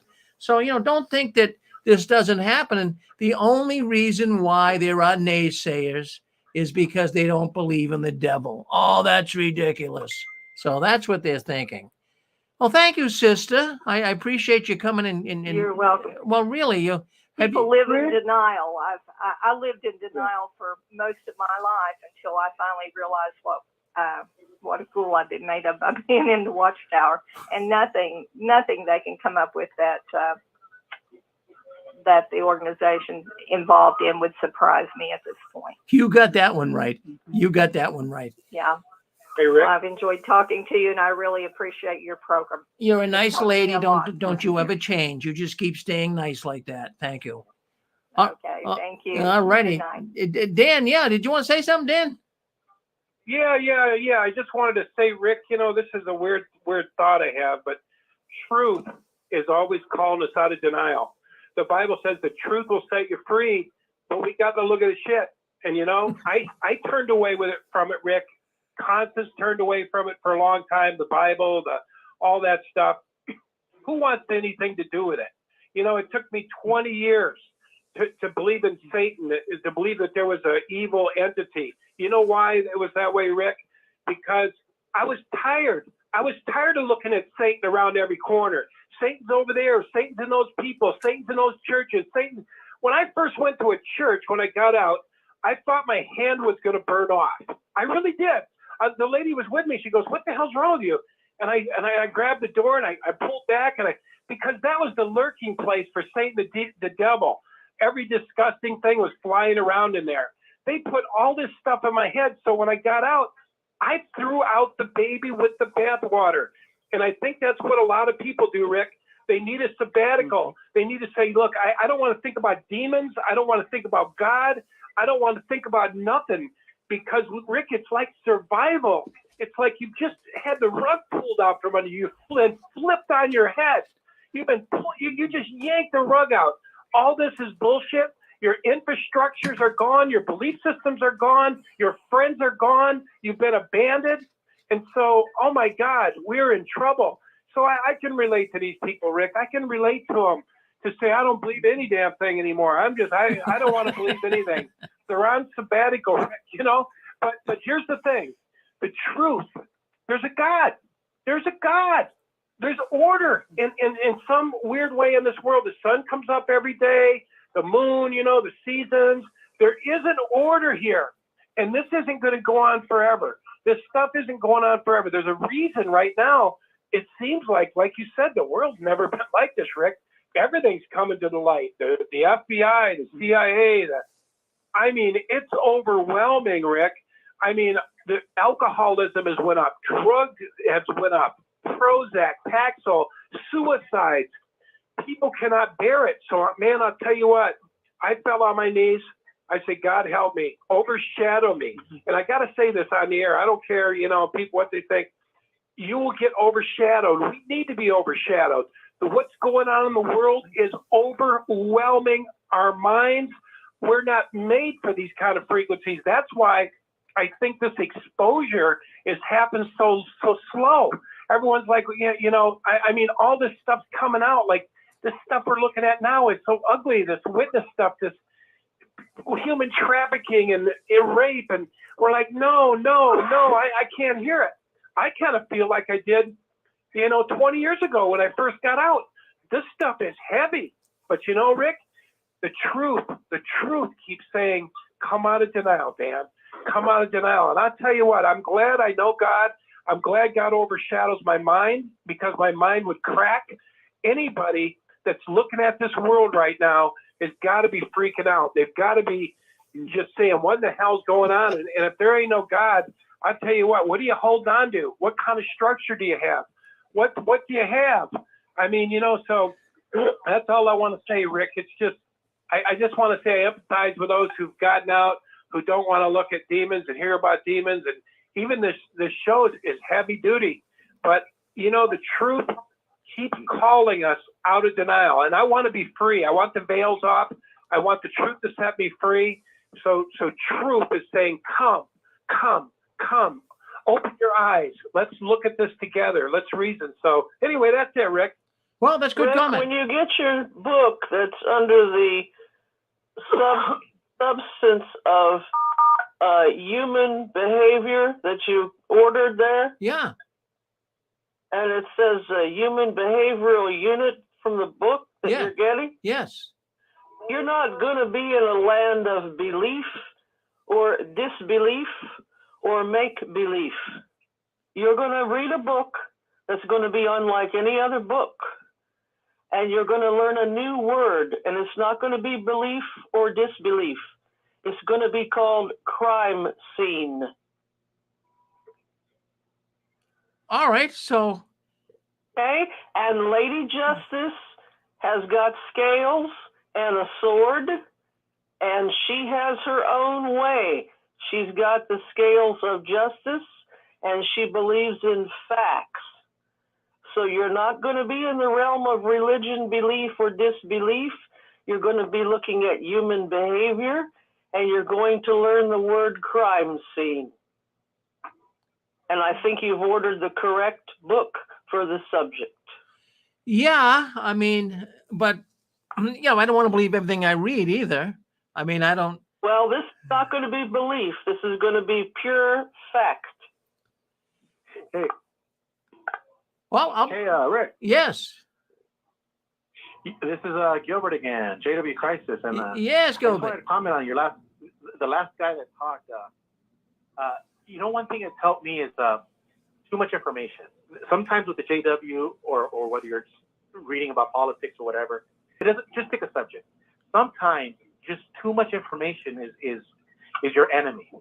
Sometimes we just need to take a breather and be in silence. Remember, like when Jesus would go to the mountains, right? And when you want to be by himself. I think that's one of the tactics that these religions and governments are using on us is they overload us with information, and that overload is a heavy burden, and it doesn't help us think straight. And so my advice is just, hey, always try to find time to shut. I'm not saying don't watch these videos. No, I'm just focus time to just get away from everything and be alone and to think. Because I really do believe that this heavy information from all angles is designed to hurt us. We're not supercomputers. God made us to slow it down a little bit. I don't know. What do you think about that? Well, no, I think that, gee, that sounds good. Just slow down and think a little bit. I like that. That sounds good. That really does. And just kind of just chill out a little bit, right? And, well, I guess we all try to do it. I guess we all try to do it from some time or another, but there's always something. I mean, we are bombarded. We are living in a Well, we're living in a device-connected world. I mean, think about it. You walk around with your phone, I'm sure, Gilbert, like everybody else. And everyone's on a phone. You know, you go into a doctor's office and they don't have magazines like they used to have. Everyone's on a phone. And everyone's walking around with the phone, earplugs. They're living with the phone. As if they lose their phone, they lost their kid. It's unbelievable. Yes. Hey, you know what? I was going to say just one last thing. I did a video a long time ago, probably about a year, and I talked about this movie called Three Identical Strangers. And it was a beautiful movie about three triplets and how over there in the New York area, how they were separated at birth. But the point is that the government was using them as lab rats. They were studying how they could separate these three boys from the same mother. And they did a study on nature versus nurture. But the point, what I'm trying to say is that you and I in the Watchtower, I feel that we were living like lab rats. Like if we could get out of our body in the third dimension, and we can actually look in like in a fourth dimension type, we could see ourselves like little rats inside the Kingdom Hall, and they're over here looking at us and studying us, like if we were part of an experiment. And now that the experiment has been successful, it feels like the whole world has gone Jehovah's Witness. Like everything I'm looking in the news, it's like, hey, I lived that in the cult. Like everything you see with COVID and everything, I think, oh my God, that sounds just like the Jehovah's Witnesses. I feel like the experiment that happened on us has been implemented and released, and they're like, okay, let's go Operation Jehovah's Witness. Yeah. Well, no. Well, you got a good sense of humor, and you're a thinker. You're a thinker, and that's what we like. I like it when you come on. You always have some good thoughts and comments. Thank you, Gilbert. Thank you. I love you, man. Love you. I'll keep cranking. Yep. Thank you. All righty. So that's Hey, Rick. Yes. Rick, you were talking about the satanic thing. I just watched a documentary the other day. I don't watch too much fiction. I'm really into the documentaries and stuff. And there was a show on there about that there is an after, they're always encouraging after school programs to keep kids out of trouble and all this and that. Well, one of the after school programs it was talking about was a satanic religion.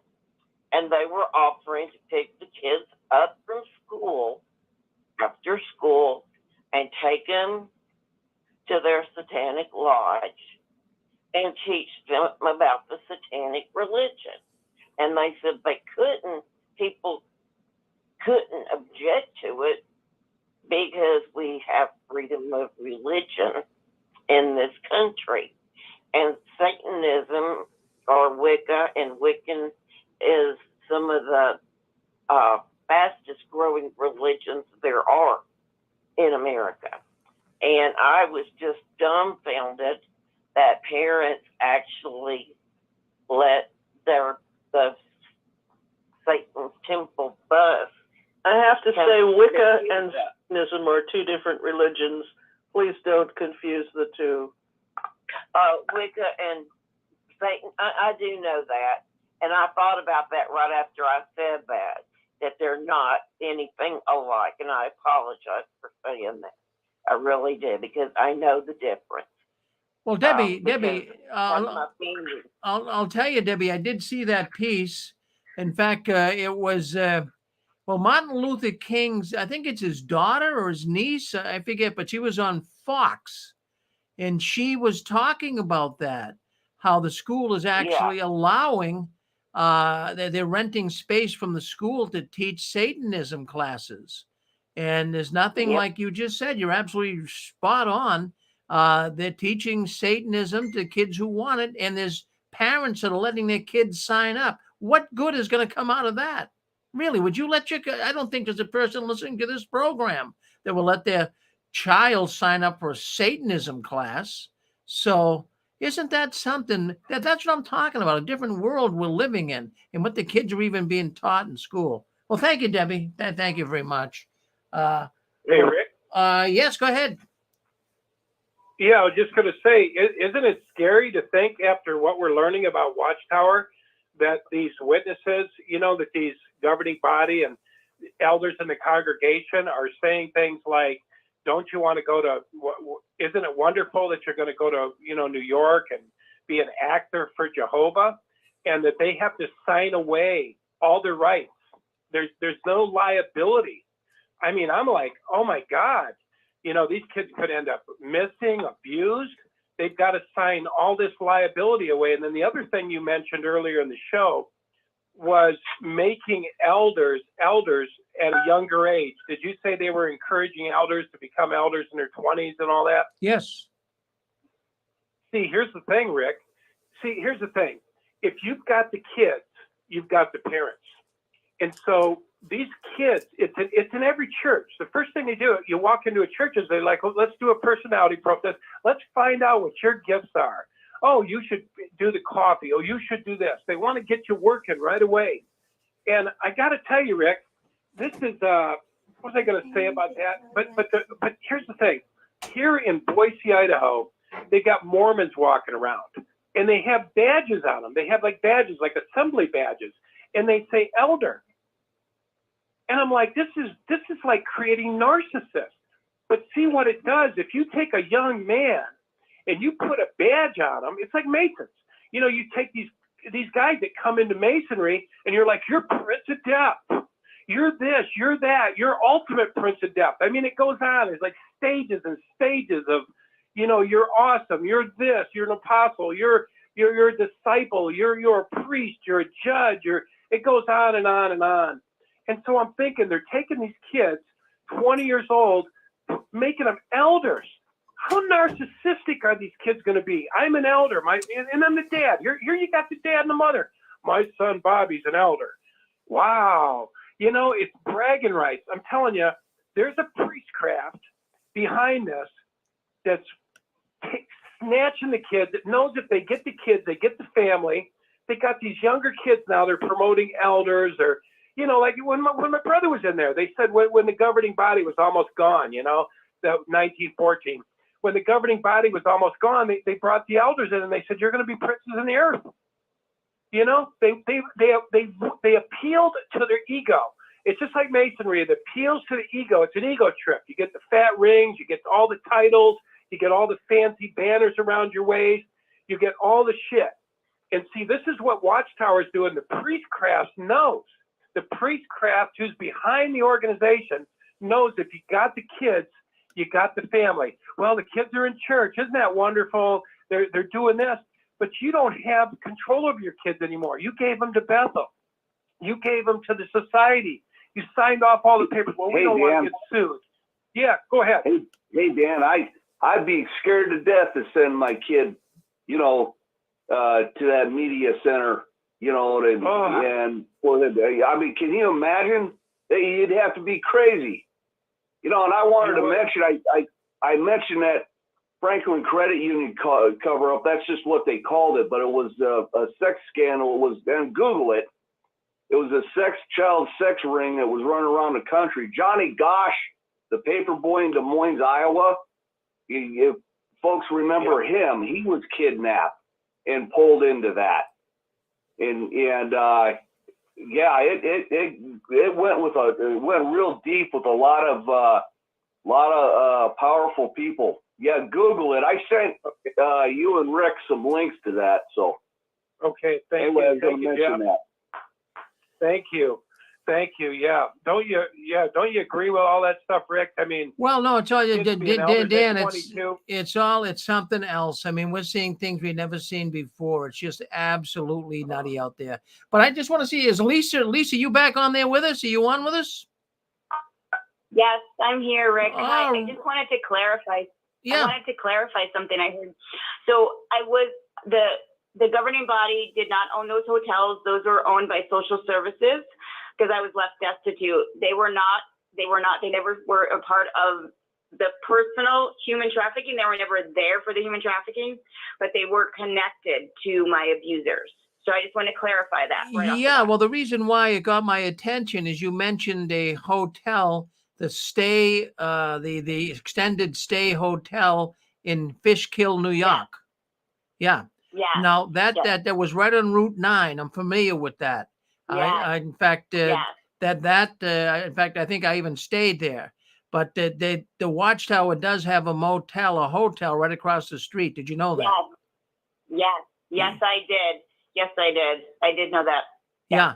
Did you? I mean, it's just, and again, it's a small world when you're a Jehovah's Witness, and when you're, again, I know what's sad is that there's some very good people in the cult, because I am going to call it a cult, that they don't know. They just don't know, and it's just the higher ups they know, and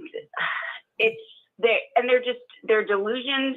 They're brainwashed. They're under mind control, because I was, and I didn't know. I didn't want it to be true, and I understand it's hard to believe. It's hard to understand unless you've actually been through it. Yeah. And it was the only thing I've ever known. So yeah. Well, what we're gonna do. We have people on YouTube that are listening in, and they want me to want me to just kind of dissect one little piece at a time, because sometimes what it is we're overloading. We're overloading their donkeys. Okay, so what we want to do, we want to go very slow. I really appreciate you coming on. So I'm going to ask a couple of questions, like an interview. I want like an interview type program here. So let's go. I want to. Okay, I want to go right back, and so that everyone can kind of put pieces, because you get so much to say. I want people to put pieces of this puzzle together. Okay. So let's go right back to, so you were, and correct me if I'm wrong. Now, you were born into a Mexican mafia family. Is that correct? Yes, my biological father was, and he sold me to Sicilian. He's Sicilian mafia, and she is Khazarian mafia, and they were Jehovah's Witnesses. She could not have children. I was not the only child that was. And with mafia, when they can't have children, they take within the family, or they take other people's children in different ways. And that's exactly, so the other boy that I was raised with was not her own. She was not able to have children at all. All right. So you grew up in a Jehovah's Witness home, and you were a young person. Now, how long were you with those people? I got married at 25, moved to St. Louis, Missouri with my ex. Then I lived in St. Louis for 3.5 years, moved to San Jose, and then moved back to upstate New York. And we lived right next door from 2011 until 2017. And then after I left them, okay, no, we don't have to know that much right now. Okay, I'm just gonna keep it so we can kind of digest everything you're saying. So you grew up in a Jehovah's Witness family. The mother was a Jehovah's Witness, right? Yes. And you lived with her until you were 25. Now, did you go to the meetings? Did you go out in service? I did. I did go to the meetings. I did talks. I went out door to door. I was not interested in being a pioneer because whenever I didn't like, there was so much gossip in the cars, and I didn't like that. So, I mean, I liked talking to people, but I didn't like Bible thumping people. I was not into that. You know, if people wanted to talk and they had their own religion, I think they're entitled to that, and I respected that. So I felt very uncomfortable going door to door, but I liked talking to people and hearing what they had to say, and, you know, talking about God, but not Bible thumping. I think that was very disrespectful. So I was involved with, I dealt with a lot of health problems, but I was never a pioneer. I did auxiliary pioneer at times when I could, when I was in college and working. And stuff like that, but I was involved in a congregation. All right, so you were a Jehovah's Witness person. Now, did you didn't see any of this? Was there any satanic ritual activities taking place when you were prior to 25 years old? What happens with, and what the other woman who was talking about MK Ultra and mind control, when they do that, they want to do that at a very young age to traumatize them. And Kathy O'Brien also talks about this, and she was an MK Ultra survivor. So they want to, and that's where the photographic memory comes in, and that's part of satanic ritual abuse. The CIA, NSA, well, it's really the CIA, FBI. That's their mode. And they've been doing it, for I don't even know how long, but that's really their MO. That's their, at least the corrupt. I don't want to say everybody in FBI, CIA does that, but it's part of the Freemasonry. It's part of the teaching that they do, to do that to a child at a very young age, to traumatize them to that degree. And then I was not human trafficked until I was about 38, 39. And okay, so let's just so in other words, so did you experience, say, satanic ritual abuse when you were a child, or you can't remember? Yes, I did. You did? Yes, I did. And I don't want to go into it. Okay, so now we're going to move on to you're 25 years old, and you moved, and you now have a boyfriend. Now, this human. I was married. Oh, you were married. Okay.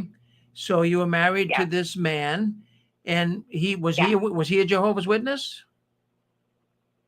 He was a Jehovah's Witness. He was leading a double life the whole time. He had, nobody, I went to the elders to even speak to them about him, and nobody was truthful with me. I didn't really know much about him. It was hidden. His mother was, she just was very interesting. He was abused himself, actually, come to find out. His grandfather had sodomized him when he was little, but he was not a Jehovah's Witness. But his mother did not protect him. And she still allowed him to be around him. So he unfortunately became a narcissist sociopath because of what he did to me. So again, there's so much that's happening, and he turned to drugs, he turned to alcoholism, and he became bisexual, and he was leading a double life. And I did not know he had all these issues and these problems, and the elders did not tell me anything. It was hidden that he had any of this abuse. His mother didn't tell me. It was hidden. And there's countless stories of other women that I had met out in St. Louis, and their husbands had been abused, and the mothers did not tell them. So they're getting married, and they have pornography problems, and they're having all these issues. So it was common. I mean, everywhere I turned, it was like story after story of women, their husbands were abused, and it's not being told to their future wives. May I ask a question? You said that before that you, like Rick said, so you had a boyfriend, and you said, no, I was married.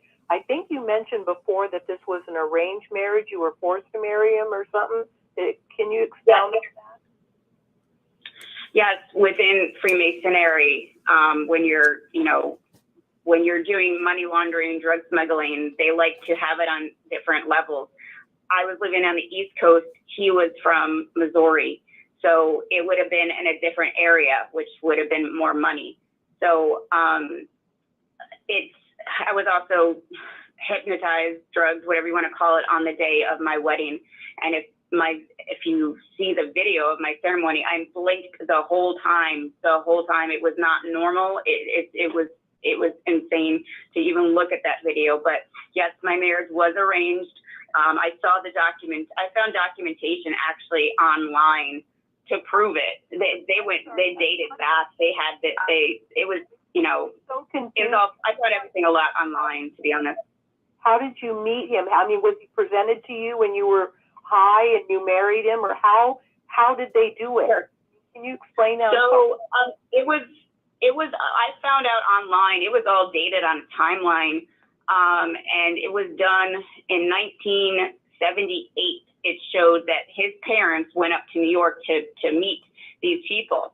So it was already planned out. I had no idea. I found this online, and then I met him. I went out to St. Louis and he was connected to some friends of mine, and we met at an art museum or whatever.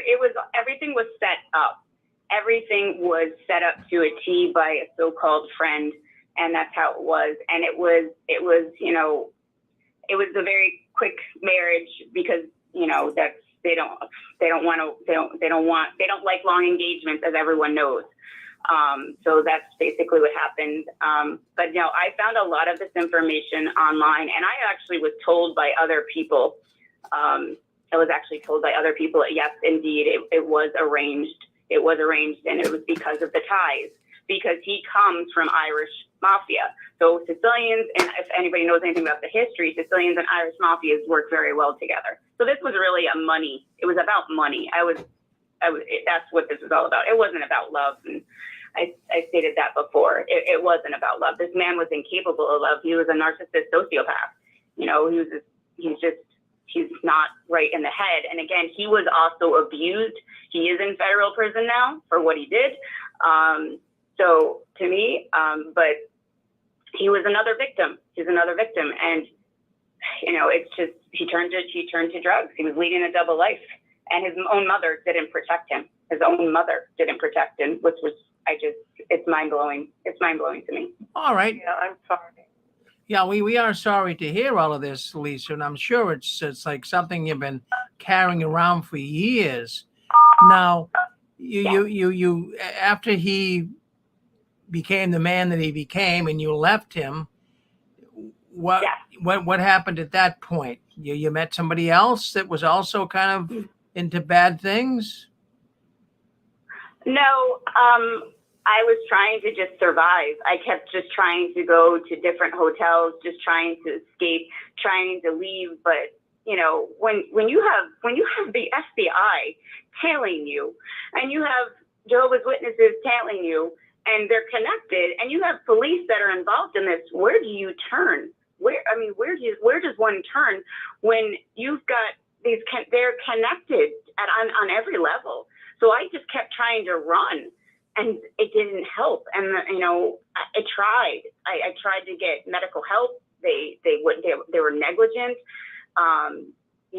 Everywhere I turned, there was nowhere to turn.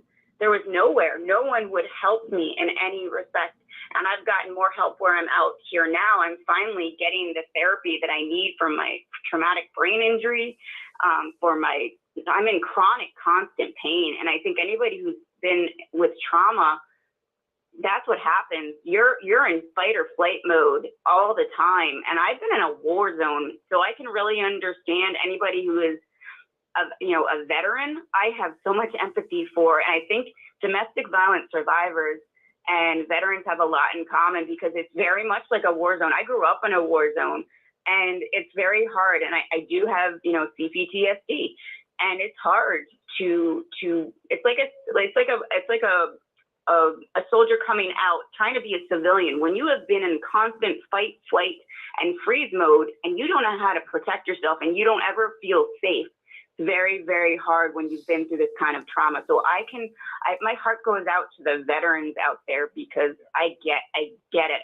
I get it. And I've been in life and death situations. I really understand. I understand. Yes. Hey, Rick. Yes, Dan.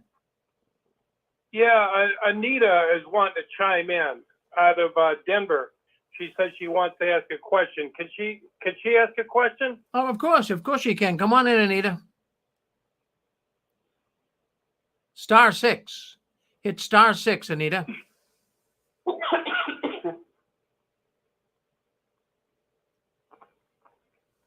There? Well, what's your area code? I see a bunch of Denvers in here. I see 3 Denvers. Yes, 303. All right. Okay, 303. Hit *6, Denver. Anita, hit *6 on your telephone pad. You'll be able to speak up.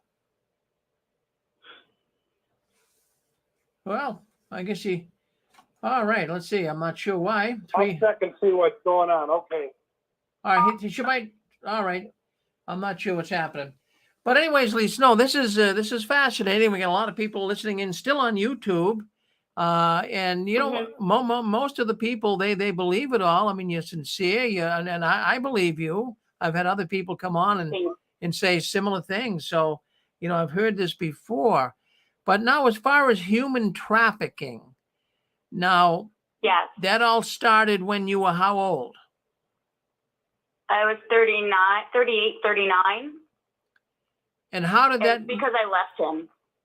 It's because I left him. It was because I left him. It was all about money. It was all about money. Okay, but I mean, let's just. Cash cow. All right, but let's just see how this happened. In other words, you were approached by someone. I'm just trying to put the logistics together. You were approached by someone that sold you into traffic.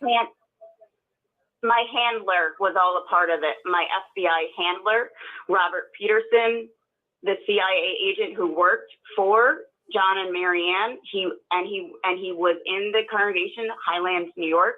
They were all a part of it. They all were a part of it. And my husband at the time, and again, they were all running this ring. Again, my ex-husband was running a prostitution ring. So it was set up everywhere I went.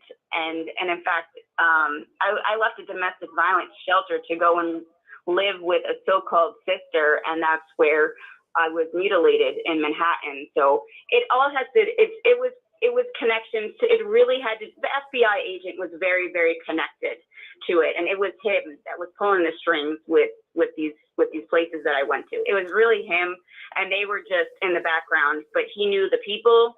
He had. I was Robert Peterson, the FBI agent, and Jason Devilar, the CIA agent, who sent these people to me and made that happen at when I was everywhere I tried to escape and run to. So that's really where it comes from. But they were getting the money and from being drugged and drugging me and date raping me and all of these other things. I mean, I don't want to name names about some of the people that raped me. I will, I'm sure, in court. And my fiance has that information.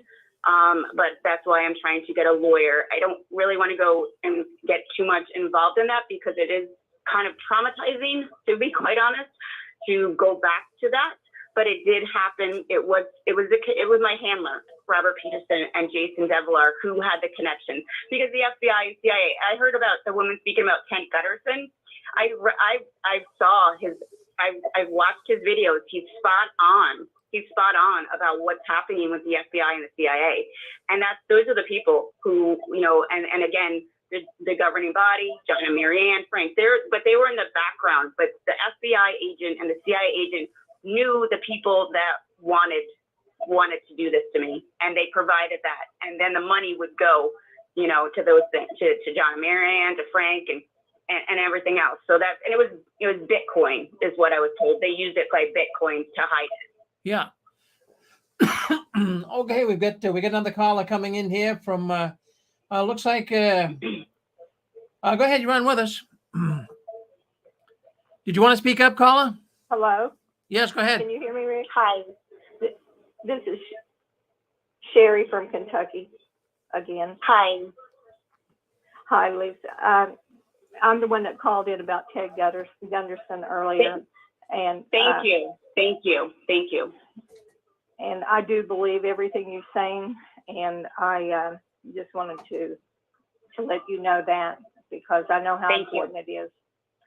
I also had thought earlier when you were talking about this Marianne and how she had serviced the governing body earlier on. You were talking about that. I mean, do you have information that you know that as a fact, or is it just something that you thought? What I mean is, like, did she go to Bethel and do this, or did they meet up with her? Do you know any of those details? Not that you have to tell them. I'm just curious if you knew the details or not, or if it was just because of her connection with all the rest of this. Did you assume that she serviced the governing body, or do you know that she serviced them? That's what I'm saying. It's a fact, and I can't get into specific details. I understand. That's the reason I was. You know what I mean? I assumed. Yeah, I do. I understand. But I was just curious as to if there was information that you were going to provide later, perhaps, to the authorities. Right, exactly. So I gotta just be careful about some of the things that I say but it is a fact. And they were involved and they were watching. And again, Con Ellis. I mean, there were other elders that were involved in Milton, New York, that knew it. And they're running identity theft rings, and that was Joseph DiCapua, Tony Zimba, Michael Kirchie was John's best friend. I'm trying to think of other ones. I mean, but I just understand what you're saying. I was just curious about that. I figured that was what it was, that you have to keep that confidential at this time. Okay. Yes. But thank you for talking about I totally believe it. Yeah. Thank you. Yeah, that's really important, and not enough people know about what he had to say, I believe. So, I wish you well, and I'm very proud of you for what you're doing, because I know it has to be very difficult, but it's very nerve-wracking. Very cleansing at the same time. Yes, I understand. Yes, it is, because they no longer have control over me. The governing body and my act. Yeah. Well, to a point. Yeah, even though I've never been through anything like you've been through, just finally realizing the truth, and that we've all been under mind control, and that we've all been abused in one way or another by the Watchtower. And when you finally realize you're free of that, I know the feeling. So I really, I'm very proud of you. I consider it a privilege to meet you. Well, thank you very much coming in from Kentucky. We still got Lisa on here with us, and Lisa, we'll cut you loose here soon. I appreciate all the time you spent on our programs here tonight. Does anyone have any more questions for Lisa? It's really quite the story, Lisa. It really is, and you've been through so much. Well, what would you say to anyone listening in tonight? What would you say to them if they were connected with the witnesses? And we do have witnesses listening in here tonight. Well, what would you want to say to a Jehovah's Witness listening in? Can you hear me at all? Yes. This is Anita. Oh, okay, Anita. Go ahead. Come on closer to your phone, Anita, so we can hear you better. Problem, huh? Okay. I am a cartoonist, and several years ago, when I was drawing some political cartoons, somebody recommended. We're having a hard time, Lisa. Can you come closer to your phone? I mean, not Lisa, but Anita.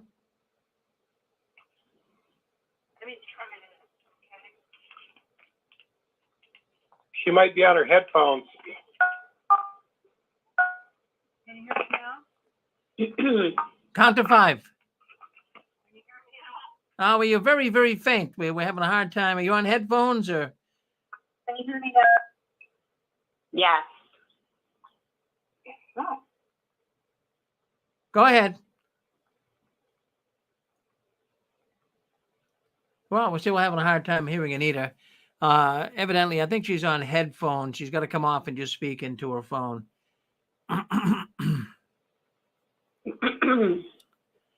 Anita, you there? Okay, I guess she disappeared on us. All right. But no, it's okay, I'm back. Is this better? That's better, yes. Okay. What I wanted to say was I was doing some political cartooning in the election several years ago, and somebody recommended, actually they sent me a few pages from Kathy O'Brien's book, and it shocked me so badly. I looked further, and I saw her testimony for several boards that it was incredible what they did to her. And so I really appreciate your stepping up and letting people know, and so many other people bringing this out. This got to come out. Thank you so much for doing this, because this is so vitally important. Thank you. Thank you. Thank you for your kind words. Thank you. Kathy O'Brien's story with her husband, ex-CIA, Mark Phillips.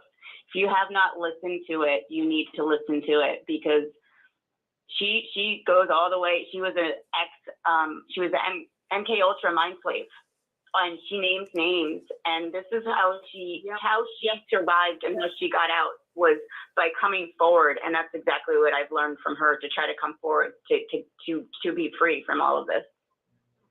Yeah, it was incredible. And Hillary and all the stuff that happened, amazing, unbelievable. But this needs to come out. It needs to stop. So thank you again. It does. No, thank you. Thank you for your kind words. Thank you. Well, there you go, Lisa. You get a lot of people wanting to talk to you tonight. Hey, let's just talk, and then I'll kind of let you go here in a little bit, if you don't mind. But I just some people on YouTube, they were wondering about this mind control. This mind control. Sure. Yeah. Why don't you just explain to us how you know that they did that to you? It's RFID microchip, and I have the CD with the RFID microchip, and I had one in my left knee and two in my ankles. So the mind control is, I have, and if anybody wants to see the documentation, you can get the NSA CIA mind control from Dan and Angela and Rick. I sent it over, and they have the patents on it. And it's specifically about the mind control and MK Ultra, the patents. So they have, it's extremely, when you're microchipped, they're able to control different parts of your brain. And these patents that the CIA and NSA use are all documented, and they change your behaviors. You hear, I don't know how to explain it. They have so much technology, and these patents are real, and they can control so much. Let me see if I can actually find it, and I can, hang on a second, Rick. Okay, take your time. I'm going to pull it up. Okay. I'm going to pull it up so people can understand it, because it's a little complicated. Yeah, go ahead. Take your time. So give me 1 second. Okay. Hey, Rick? Yes. Yeah, I had another lady, I know why she's looking this up, that was under mind control, and she had the chips and all that stuff. It freaked me out. I'm going to tell you. The lady said they could program her to fly a plane. Now, this sounds crazy, but this lady said she would fly a plane. They'd mind raced her. They'd put her in front of a concert. She had a beautiful voice. She was high up in the Mormon church. She was, in the temple, and she did all this stuff. And this is all on YouTube, this chipping and all this stuff. And I think Lisa still got the chips, but I think they burn out because of an ultrasound or something she went through, what are they? Yeah, MRI. It was a Tesla MRI, because they're run off of frequencies. And so it was a Tesla MRI, and I had 2 MRIs to shut them down. So they're no longer working at all. Thank God. Thank God. All right, I'm still looking for it. Hang on 1 second.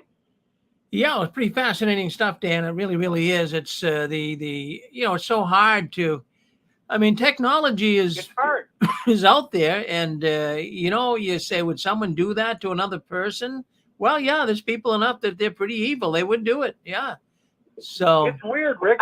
It's like targeted people, and this lady in the Mormon church, she was targeted. It's the same damn story, Rick. She was told who to marry. She married this guy. They sung together. They put on these big shows. The next thing you know, she's out swimming. They're firing at her out in the water. And like I said, my first thing was something's wrong. And she's like, this happened. I was hunted. I was raped. I was mind erased. I was singing back in the temple. And I'm going, oh, this is like, it was way too overwhelming for me. But then I heard it again, and then I heard it again, and then I heard it again, and I'm hearing it again. And Rick, I don't know how far this is going to go. This is getting freaky. It gets scary. Well, yeah, no, it is. And people have to know about it. It's right there. You want to check it out online, you can see it. I guess she has it. Go ahead, Lisa. Okay. So again, Rick, you have it, and everybody who wants to see it, I'm going to read right from it. Dan and Angela have it. So this is really real. These are the patents, and I'm going to give you the patents and when the patents were done. So it's CIA and NSA mind control patents. So it's NSA Torture Technology News and Research, dated 5/19/14. Behavior Modifications and Mind Control Patents, USP, it's 6488617. That's the patent number, December 3rd, 2002. Method and device for producing a desired brain state abstract. A method and device for the production of a desired brain state in an individual contains means for monitoring and analyzing the brain state, while a set of one or more magnets produces fields that alter this state. A computer system alters various parameters of the magnetic fields in order to close the gap between the actual and desired brain. This feedback process operates continuously until the gap is minimized and or removed. The next patent, that says they can put stuff actually in your mouth. This is USP patent 6239705 on May 29th, 2001.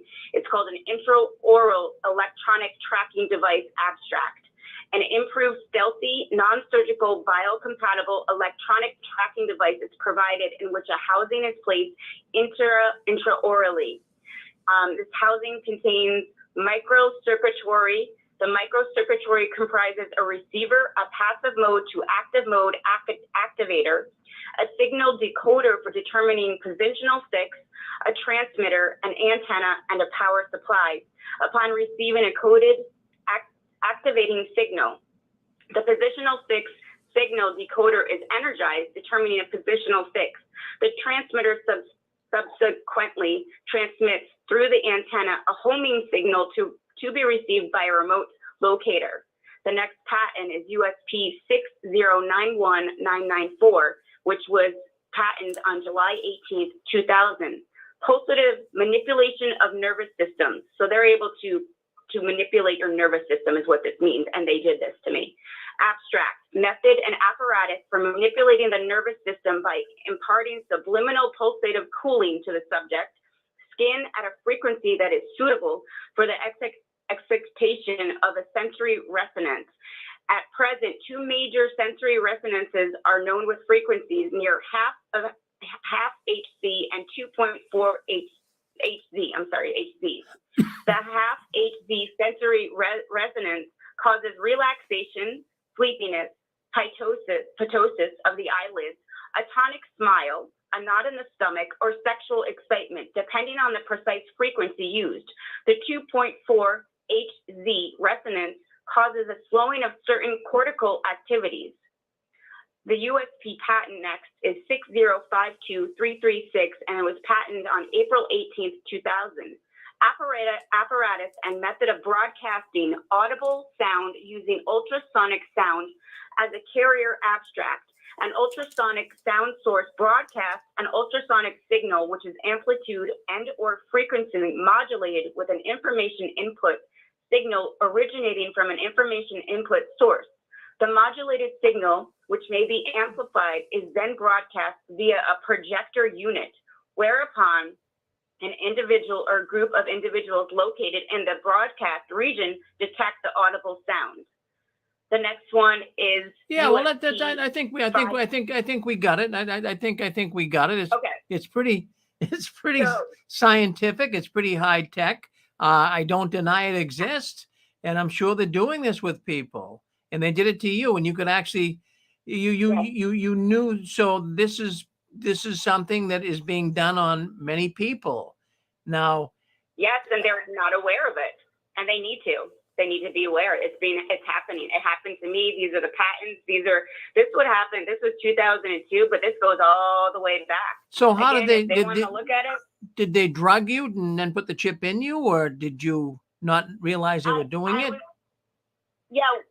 They do it when you're under surgery, and I've had a lot of surgeries.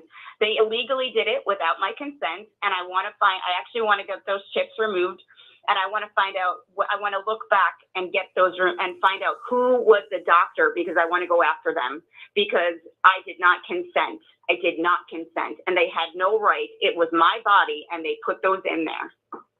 Boy, that is just unbelievable. All right, so they did want to hear about the mind control, so we satisfied that. I mean, that was a good explanation. I can see that It's not a bunch of hokey poke. I mean, this is high tech stuff. Now let's now another question that people were wondering about is Enochian magic. Now, Yes. Do you understand what that is? I don't know a whole lot about it, to be quite honest. Enochian magic, I do believe, and maybe Constance, and I think Constance might know a little bit more. It has to do with angelic. I think it has to do with the worship, of the angels, but I could be wrong. Don't quote me on it. But I think Constance could give it a little bit more information on that if she wants to talk about that. And I'm sorry, I'm losing my voice. Well, we're gonna cut you loose here. Constance, you want to hear with us? I'm not sure she is. Yeah, Rick, I'm here, dear. Here. Would you want to just address the Enochian magic, which is spoken about a lot here on the 6 screens, and I'm not really quite even sure I understand it all. Can you give us like a little brief explanation of it? Well, if Sharon's on, Sharon probably knows more about it than I do, but I can't honestly say I know it from a very broad spectrum. I just did a little bit of research on it, and it was very interesting. All I did is I just went on DuckDuckGo instead of Google, because I like DuckDuckGo. They can't, trace you and all that stuff. It's just a little bit more private. And anyway, I just typed in Enochian magic. It's like Enoch, right? Right. Enochian, Enochian magic. So I looked it up. I didn't want to spend too much time into it because, you're talking about your eye gate there, and I don't want to be opening myself up to any demonic activity. But I can tell you what I did learn, and it was very, very interesting. There's 26 letters in the English language, right? Well, it had the majority of the letters, A, B, C, and there was a few of them that were missing. But if you go in, and you can go in just as I'm talking right now, say, for example, the letter A. Now, these are fallen angels. Let me back up a little bit. These are the fallen angels, Satan and a third of the angels were cast down out of heaven, right? So these are the fallen angels, and their names for the fallen angels. Now, they're very difficult, like the one that caught my mind, and I was saying this to Dan last night, then I was saying it to today because I thought they knew this. But anyway, if you look into the letter A, okay, they might have like, let's see, I don't know, I think it was like 33 names, or 22 names. And for example, they had one, they were all vowels. It would be like AAOEIKIAN, right? How in the heck you pronunciate it? Who knows, right? They're fallen angels, and it's their names. Well, what caught my interest was that they had like a description of their name, and it said Watchtower. It was a fallen angel who was the watchtower over like the northeast. And I'm telling you, that blew my socks off. I thought, what? And then I went down the list, and there was another one that was under the A's. Now, that's all I did is I just looked under the A's, the fallen angels, the Enochian magic. There's the name of the fallen angels under just the letter A. And there was another one, said it was Watchtower, like under the southwest. So, you can't pronunciate the names because they're all vowels together. But what I found so fascinating is that their description or their name, I'll say it this way, their name originated with Watchtower. And I thought, now tell me, what would be the chances of that? The organization that we all were a part of is the Watchtower Bible Tract Society. Okay? Constance, that's what Constance, I found fascinating. Mm-hmm. I'm sorry, Constance. I didn't mean to cut you off. I'm sorry. No, that's okay. Go ahead. Okay. So, Rick, I found something. Do you know that article I sent you with Fritz Springmeier? I just found something that actually it's backing up what Constance is saying. Can I just read this? So go ahead. Yeah, go ahead. Yes. Okay. So it says, and this is from Fritz Springmeier again. You can get this from Dan and Angela and Rick. It says the Illuminati operating within the Watchtower Society use the Enochian language, which has its own language and its own Enochian alphabet, letters and boxes. According to eyewitnesses who have left the JW part of the Illuminati, the Enochian alphabet, is known and is used as a cult language by those Illuminati operating in the high levels of the Watchtower Society. In other words, their ceremonies are done in the ritual Enochian language. Sir William Sinclair, with the 16th century, was one of those who introduced Enochian magic to Scotland. The Scottish connection in the Watchtower Society is overpowering. Both the Russell and the Rutherford families came from Scotland, as well as Macmillan and many other key early Watchtower leaders. From this, it appears that the Scottish type of Illuminatiism that created the early Watchtower Society has always practiced Enochian magic.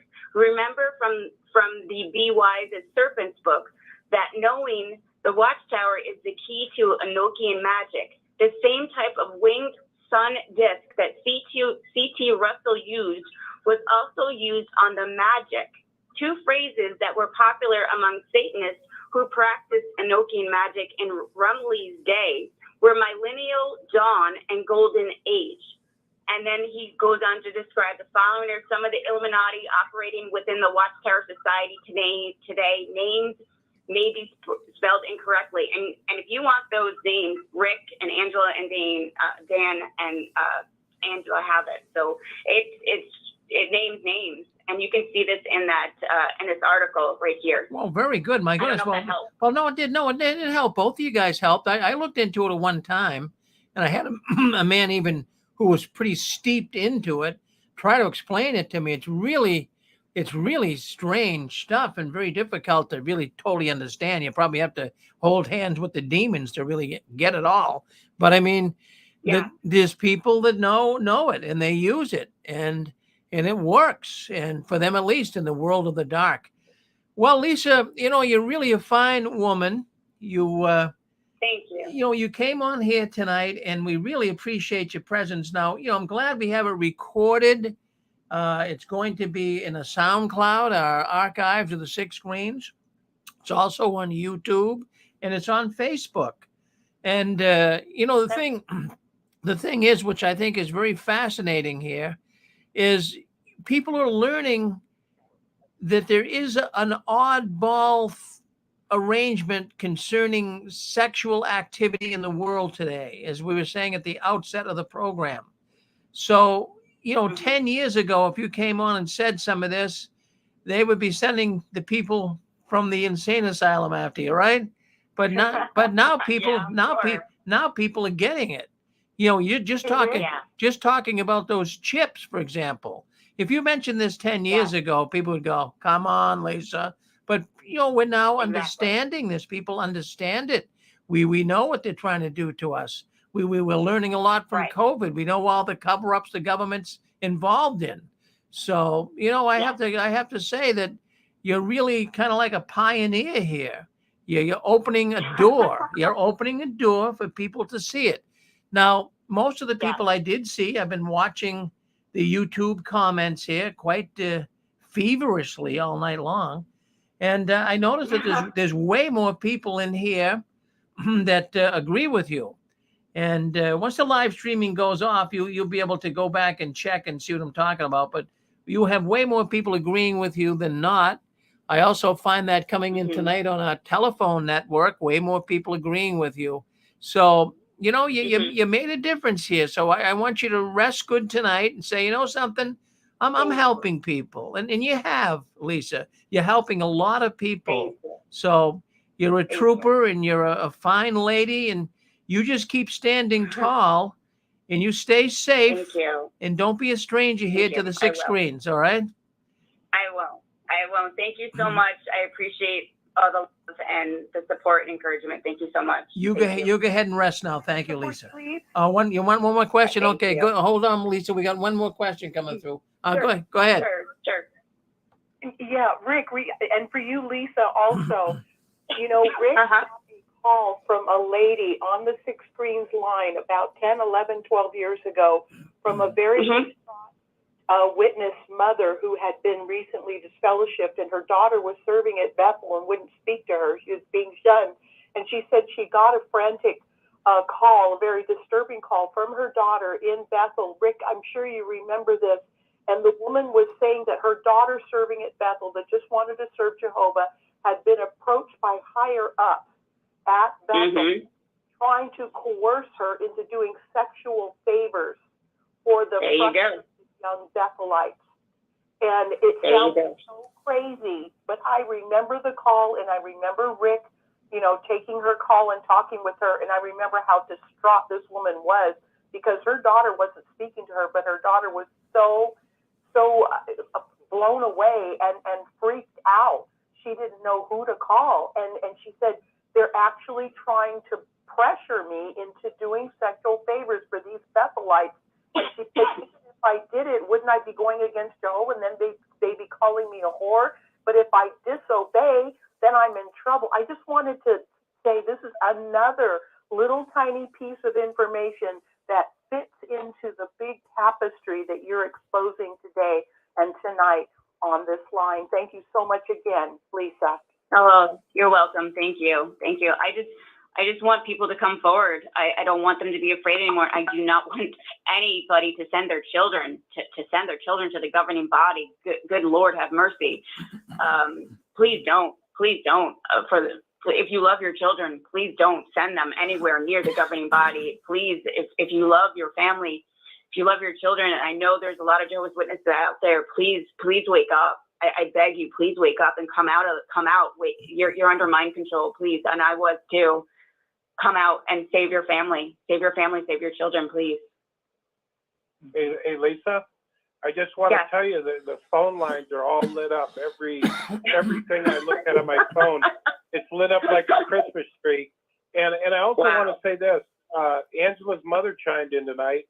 Her name is Anita, and she's also known as Mrs. Noah.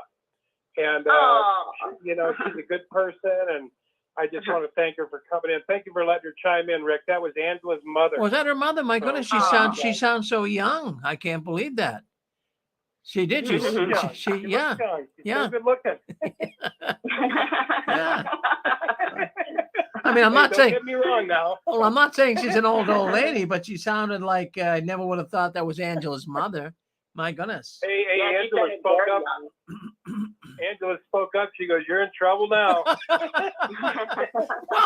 I suppose. Yeah, that's funny. Well, Thank you. Well, that's funny. Well, listen. Well, Lisa, you go ahead. You rest that voice of yours. Thank you. And Thank you go to bed tonight and sleep well, and know that you're helping people. Good. That's what I want to do. That's why I'm trying to expose it, because I was under mind control, and I just want everyone to wake up and come out, because you can, and you can have a life, and you can know that there's a real God, and that He does love you, and He does not want you to be under mind control, because you need to He wants you to have free will, and that's what this is about. So come forward. I know you're out there. Come forward. Come talk. Get on 6 screens, and realize you're not alone. Good Thank girl. you, Rick. Good Thank girl. You. There you go. Thank you. Well, I just Thank you. I want to mention too that on YouTube here we got some people coming in kind of late. Now you guys are late to the show. We got Save Our Children. He's saying he's kind of coming to grips with all of this, but Save Our Children, you'll have to go back. And then watch the whole video. We're like 3 hours into this now. So go back when it's uploaded to YouTube and you'll be able to watch the whole video. Okay, we've got Anne Marie. We have got Constance. You guys want to come on and say anything? You guys getting tired? What would you like to do?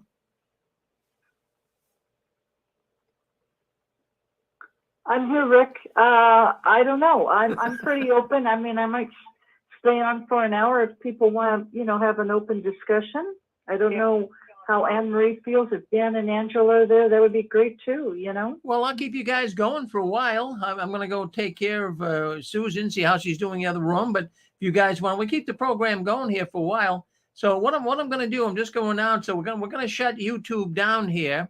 But the video suite is still open. The radio network's on. So there's still plenty of people in here tonight. So all those on YouTube, I want to thank you for coming in tonight. And, this will be uploaded shortly. So if you did come in the end of this YouTube video, because it's live, it'll go up as a recorded edition here very shortly. So thank you all for coming in. And now I'm going to turn it over to Anne Marie and Constance, and they'll be able to handle the rest of the program here. And I just wanted to say one thing too. Happy birthday to Apostle Babe. It's her birthday. She's not on. Oh, happy birthday. She's not on tonight. She's in Hawaii of all places. So she's over there with her daughter. And so I hope that she's having a really good time, and we miss you, Apostle Babe, and we're going to see you next Saturday night on your Healing After the Watchtower program. So if you're on YouTube, and you want to listen in to the rest of the program on our 6 Screens Telenetwork Radio Network, look at the description bar in Facebook and YouTube. Just look at the description bar and go to 6screensofthewatchtower.com.